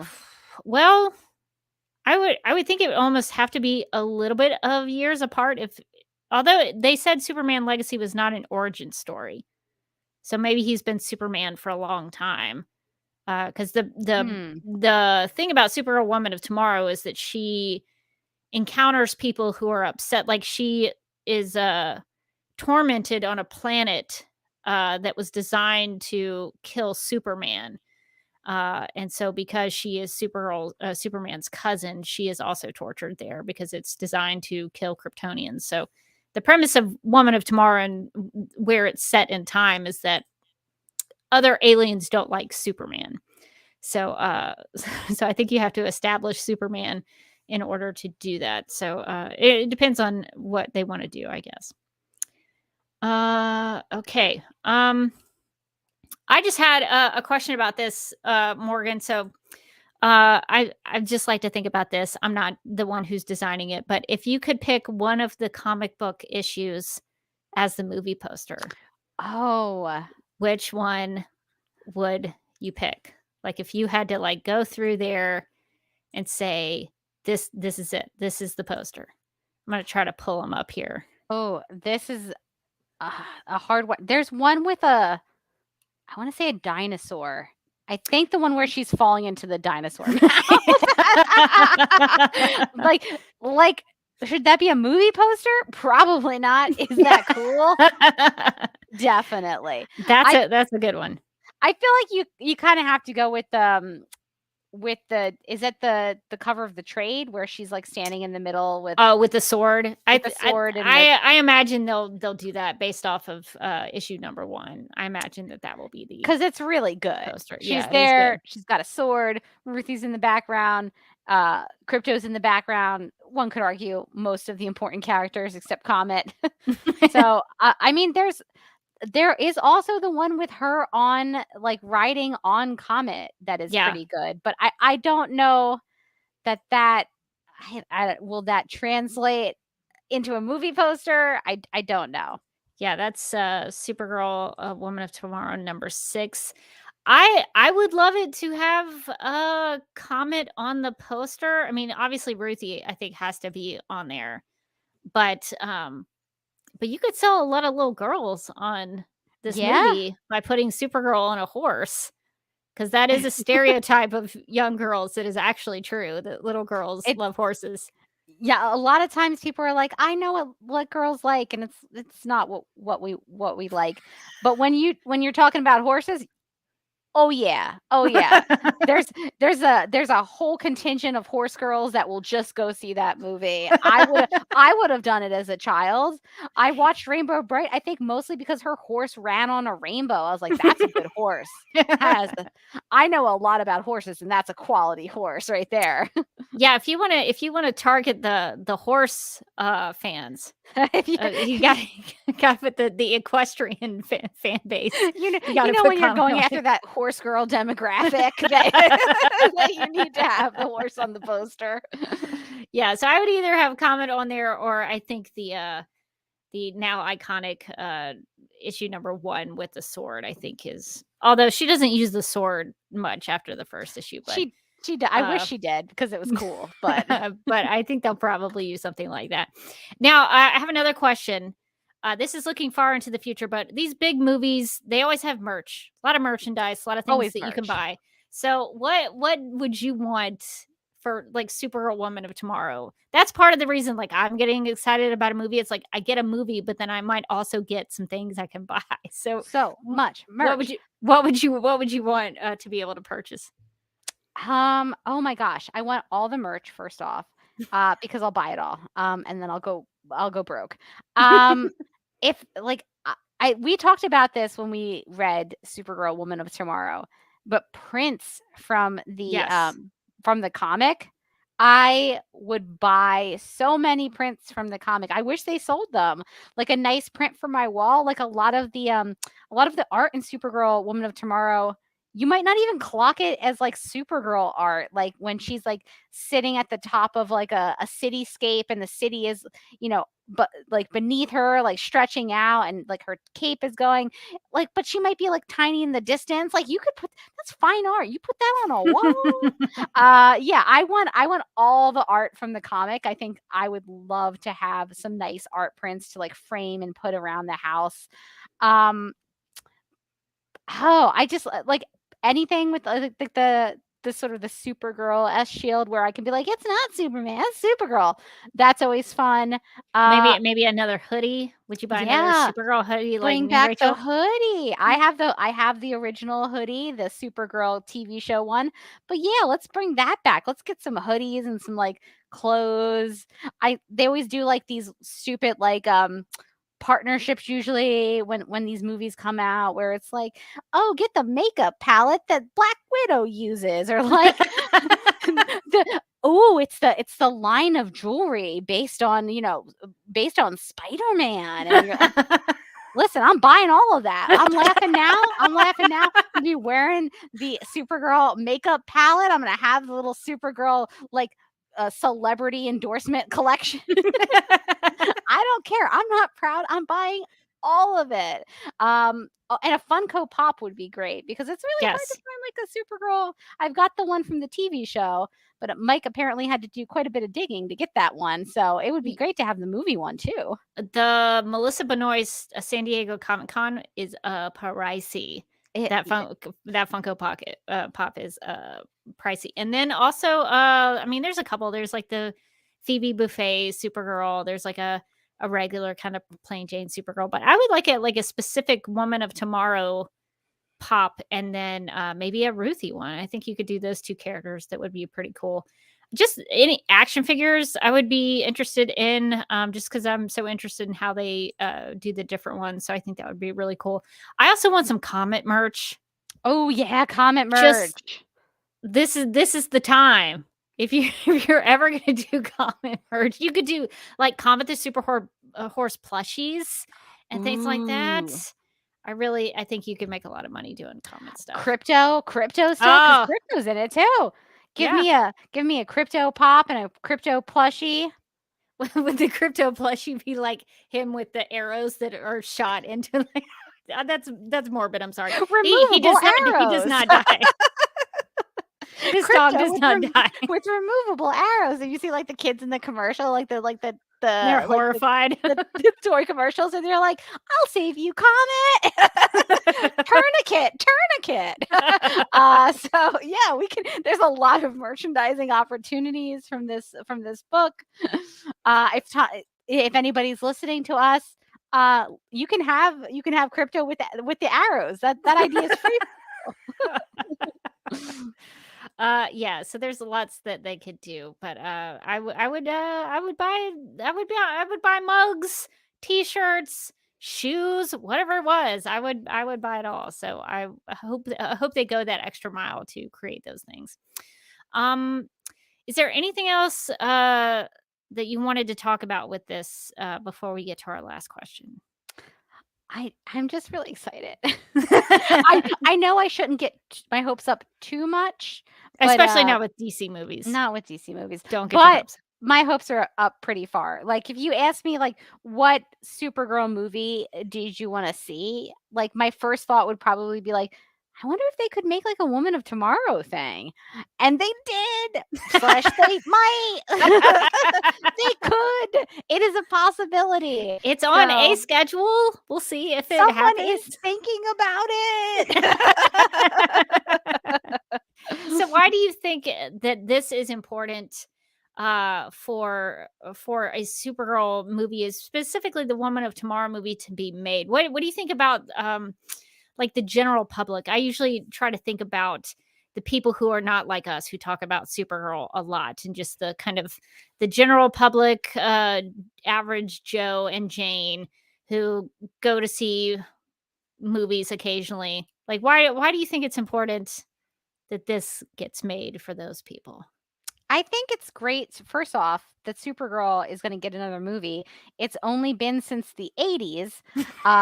They made one so movie in the 80s, and then she got like locked in the Fortress of Solitude for like 30 years. And they killed her off in the comics. So And then they double killed her off whammy. on the comics. They were like, "Oh man, don't have a medium movie." I think is but I think it's great. It's a great introduction to Supergirl, the character of Supergirl, because I feel like a lot of people don't really know much about Supergirl. They're just like, "Oh, isn't that Superman's, I don't know, sister or something?" You know, people don't even know it's his cousin half the time. And I think that, it's always, unfortunately, it's always important when a female-led superhero movie opens, so that we get more of them, and that is successful. Again, Supergirl had one like medium movie, and they were like never again for however many years. Meanwhile, there has been about 100 Batmans and 1,000 Spider-Mans. And they're making more Batmans. And more Spider-Mans. They won't be stopped, and they can't. But yeah, so I think, the female superheroes, they usually get one shot at it, right? They get one shot. If their movie's not good, they're not gonna like reboot Supergirl again for another 20 years, probably. So it does feel like there is like a little bit riding on it for the character, but I think that having it be based on this story is great, because it's a strong foundation of like a very good story to begin with. And I think the space western is fun. I think that's, I like that they picked it, because it is kind of it's a fun different take on a DC character. We see a lot of like street level stuff, and even, a lot of stuff that's a little bit more grounded in reality, and she's out there in space, doing up meeting creatures and things. Like I really like that. I think it's going to really bring some fun. I think people are really going to enjoy it, whether or not they have like a huge amount of familiarity with Supergirl. I don't think you really need to have a huge amount of familiarity with Supergirl to like really cue into this story. And I think that's one of the really important things about, why this is such a good selection is that, it's an introduction to her character and it is really about her. And so it's not an origin story, which we all have sat through a million of different superhero origin stories, but it does lots of Batman. so many and times. Spider-Man. So many times have the Waynes died. So many times. Those poor souls. Poor Uncle Ben. Poor unfortunate souls. Yeah, Uncle Ben and the Wayne family have died an infinite amount of times. So I appreciate that. It's a great introduction to the character. It is going to give some of her backstory, but it's not like an origin story movie. And I think that's also going to be more exciting for people because I do feel like because of the superhero sort of, oversaturation of the superhero market, I don't think people, even what I call like lovingly referred to as normies, like people who aren't really into it, I think even they're like, oh, another Spider-Man, do I have to watch his uncle die? So I think, giving us a story that introduces us to the character, but isn't an origin story that has to check off a bunch of boxes to introduce us. I think that's a really smart move on their part on like what to translate for the big screen. Yeah, the beautiful thing about A Woman of Tomorrow is that Ruthie and Supergirl are paralleled in a lot of ways about losing family members and having tragedy in their lives. And I think what the book does really well is that it tells Supergirl's origin, but doesn't make it this long, drawn out thing. It tells you the necessary bits and the most meaningful bits, and it helps inform her character and then how she relates to Ruthie. And I think that could really translate to screen really well, and it could be really powerful stuff. And I'm not just saying that as a Supergirl fan. That is my film, the film. I don't want to say part of me. The film fan in the me. Film all of you. The film all of me finds that exciting to see how that would visually translate, because you could really get a sense of who Supergirl is just by having a little backstory kind of thrown in there. And I think it would help people learn about why Supergirl is different from Superman. And I think that, to your point, I've been to Superman Celebration in Metropolis and gone to Dragon Con, and I ask people what they think about Supergirl, and they'll be like, I guess she's important because she's Superman's cousin, I guess. But they don't really know anything outside of that. And she's such a good character. And I think the story does a really good job of showing and telling the reader why she's such a cool character. And also it pays a lot of homages to Supergirl's history and mythology. And I see a lab cat there in the back. He is going for that light. Yeah, so what happened is there's a box on the table. I see the box. I'm just going to do some table setting for our audio listeners. Oh, no. There's a box that some takeout came on. I left it mistakenly on the table yesterday. And since then, they've spent the entire day lounging and or sleeping in that box to the point where I'm like, do I now have a new permanent box fixture on my dining room table? They like it too much. TBD. I don't have the heart to take it away from them quite yet. When we started this recording, Bunsen was sleeping in it. Oh. And now it's Beaker who's just kind of chilling in the box. Huh. I don't like the way he's looking around. Yeah. To be honest, I don't like that at all. Not from him, especially not from him. Oh, it's making me nervous that he keeps looking up at the light fixture. I don't know what he's he's getting tired though. He's getting tired. Maybe he's gonna settle down. I like that the one ray of light is like on top of him, like he's like a celestial being. Oh, Beaker. Nothing. No acknowledgement that I'm alive. Well, we'll keep an eye on Beaker and see if he's up to no good. I'm sure he is. Beaker watch continues. But yeah, so Supergirl Woman of Tomorrow does a really good job of throwing back to Supergirl's origin in the comics and Action Comics number 252. And then also there's elements of the Peter David run with the Earth Angel Fire Wings.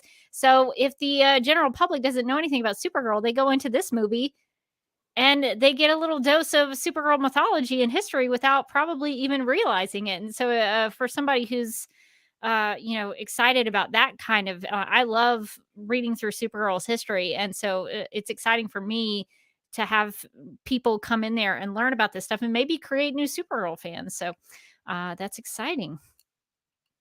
I guess before we wrap up, there is a question from Andy asking us, do we hope that Sterling Gates gets to be involved in some capacity? I mean, I always want Sterling Gates to be involved in any kind of Supergirl thing. I guess the question would be, does Sterling Gates want to be Yeah, involved? I think that's always the question because, it's not it's based on a property that he didn't write. So that could be weird for him, I think. Yeah, I don't know how much he read of Woman of Tomorrow or if he even liked it. Like, I don't know. But I think Sterling Gates is such a great Supergirl writer that maybe one of these days they'll give him the chance to write more Supergirl stuff. Maybe take another run in the comics.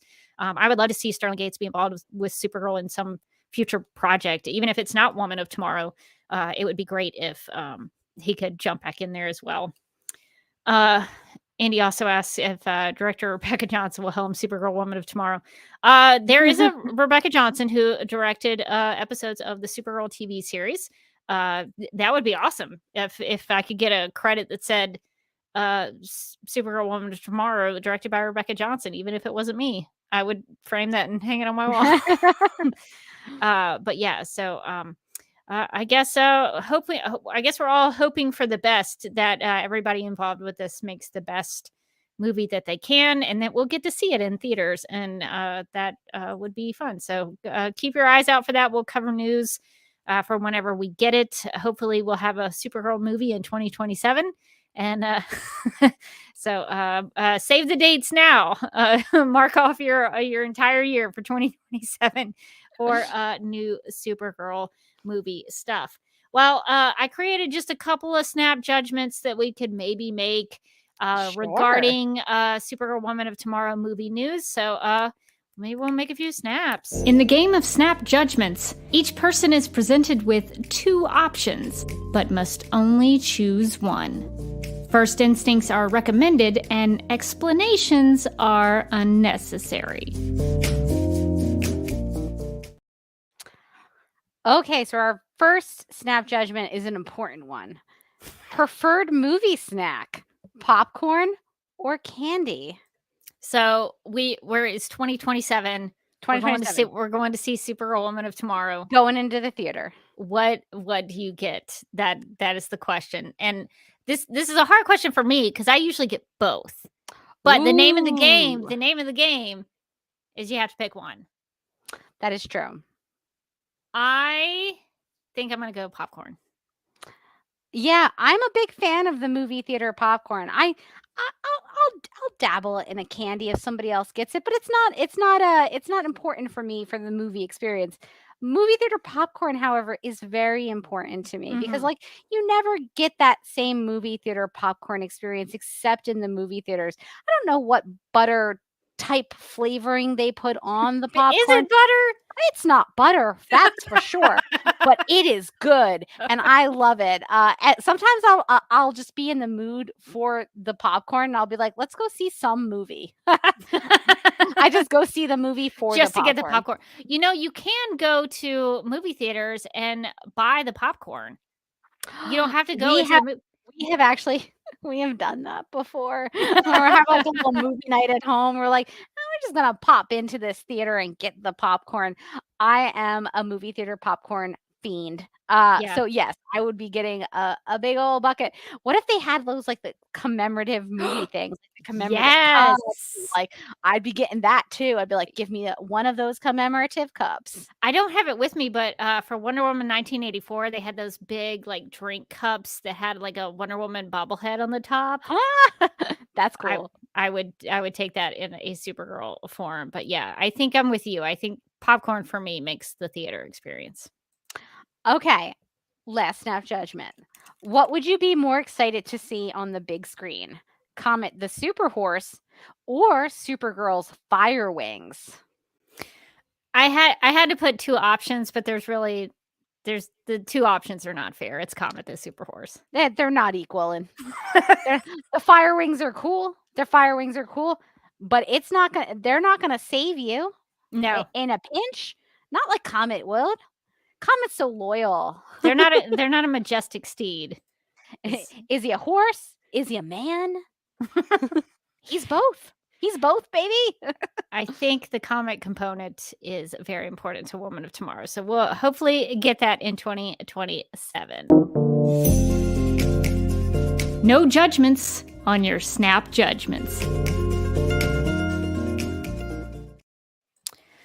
All right. Well, I think that takes us to this section about our plugs. So we need to get to some Supergirl Radio and some DC TV plugs. If you would like to contact Supergirl Radio, you can post a comment on our website at supergirlradio.com. You can email us at supergirlradio@gmail.com. If you'd like to leave us a voicemail, you can call us at 678-718-7252. You can like us on Facebook and follow us on Twitter and Instagram, all at Supergirl Radio. You can listen to us on Apple Podcasts, Stitcher, iHeartRadio, Google Podcasts, Radio Public, Podchaser, and Spotify, where we also have a Spotify playlist that includes music featured on and inspired by the CW's Supergirl TV series. We are listed on DC's fan page, which you can find at dccomics.com/DC-fans. If you like what we do, we encourage you to give us a rating and write us a review on Apple Podcasts. If you enjoy our Supergirl Radio live streams, make sure to subscribe to the DC TV Podcast YouTube channel and hit that notification bell to get notified when we go live and wired. DC TV Podcast also has a TeePublic store, so if you're in need of new DC TV related t-shirts, tank tops, sweatshirts, onesies, mugs, notebooks, pillows, or stickers, go to supergirlradio.com and click on the TeePublic store link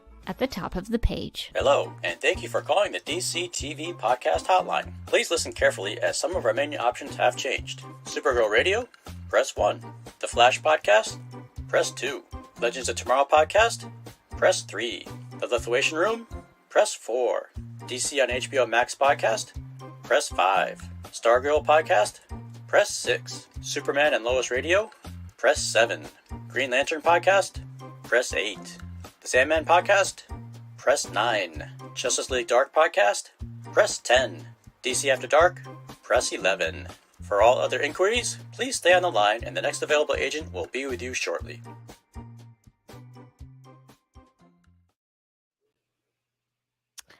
And since we talked about Supergirl this week, we have some crypto and Kryptonian designs in the DC TV Podcast TeePublic store we'd love to suggest. Yeah, so Supergirl Woman of Tomorrow has Krypto the Super Dog and also has a Kryptonian in there. So if you like Kryptonese or all things Krypton, we have some designs in the DC TV Podcast TeePublic store that you can check out. We got hoodies, t-shirts, mugs, masks, notebooks, stickers, all kinds of things. So if you want to check those out, you can definitely do so. We would also like to thank our Legion of Super sponsors for supporting the Supergirl Radio Patreon. These people are Michael, Ann, Marie, Yvonne, Nicola, Abby, Miriam, Nicole, Brian, Ethan, Danny, Tara, I believe is how she said to pronounce it, and Majuba. Thank you all for supporting the Supergirl Radio Patreon. We might have some changes coming to the Patreon. We're going to rethink some of the levels to make it more bang for your buck and get some cooler things and more in line for the user experience. So we're going to be reworking that a little bit to, I think, be a little better. I think our levels will be better once we get through the reworking process of that. So we'll let the Patreon supporters know first, and then we'll announce it on the podcast after that. So thank you to everybody who supports the Patreon.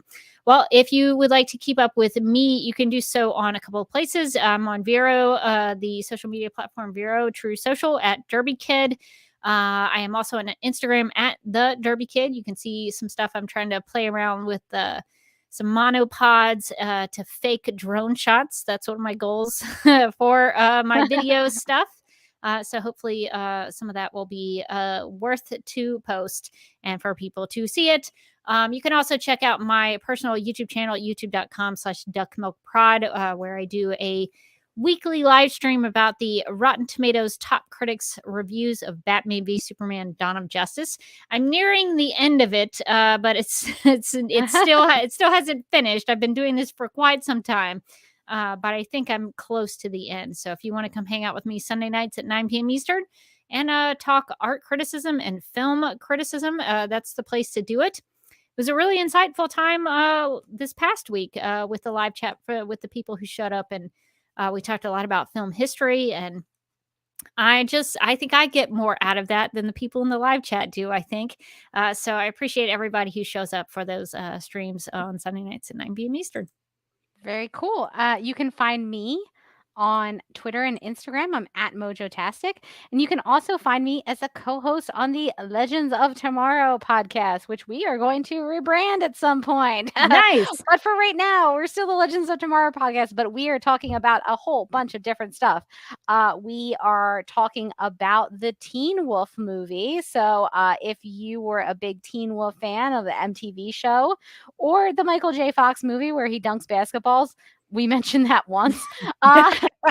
We covered the recent movie that just came out on Paramount Plus, and we talked about, the sort of the sequelness of it all. Are these movies, do they add to the lore? Do they help? Did we enjoy it?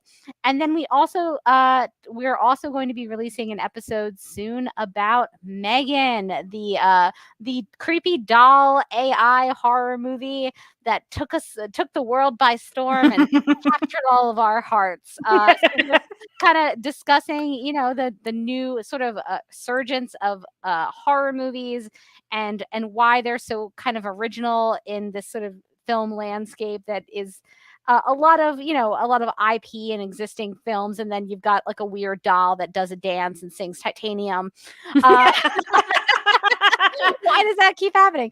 I didn't know what that was about, so that's a fun introduction to that. It is so good. It's also, I will say, one of my favorite theater going experiences in like a long time, because the theater kept like bursting into laughter at various points. Some of them not appropriate. Just like anytime the doll killed someone, the theater would just like lose it. And at one point, and this is not too much of a spoiler because obviously it's about an evil doll, so it goes to figure that they might fight the doll at some point, and they're fighting the doll, and the guy who was sitting in the theater next to me said, "That's why you don't make a doll out of titanium." Honestly, 10 out of 10 advice. Yeah. Cannot recommend that movie enough. I think you can actually watch it on Amazon Prime now. So if you want to prepare for the podcast episode about it, you can watch Megan from the comfort of your own home. Wow. Get yourself a big bucket of popcorn. It'll have probably real butter and not that butter-like flavor to it. It'll still be pretty good. That's a good recommendation. And I hate to tell you, Morgan, but Andy says, "Oh God, I just have to update the plugs again." It is true. Yes. So now that new things are happening with DC, I guess we might have to do that. So, but we'll use our plugs for now because we have 2 new great submissions from Brian and Joe for the plugs. So we will keep using those for the meantime. All right. Well, I think that's going to do it for this episode of Supergirl Radio. And but until next time, I'm still Rebecca Johnson, and I'm gonna have to. How should we end this? Initially, we were gonna do a Supergirl Radio Rewind episode. We were. They tricked us. We're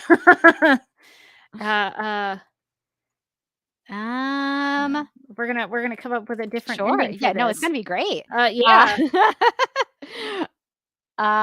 We could just say whatever you feel like from the heart. No. And just in case they were wondering, though, I'm still Morgan Glenn, and I haven't changed. And we're looking forward to a Supergirl movie in about 2027. We're hoping for the best, and we need all of your fingers to stay crossed that this movie happens and goes into theaters, because our hopes are high. Our hopes are high, like Kara would want them to be.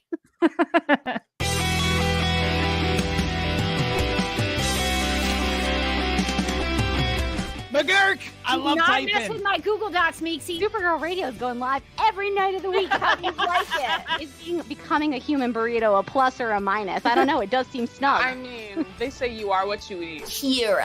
I love that. So I do a podcast called Supergirl Radio, and one of our segments is Lena Luthor, Boardroom or Ballroom, because She looks like a boss in this coat.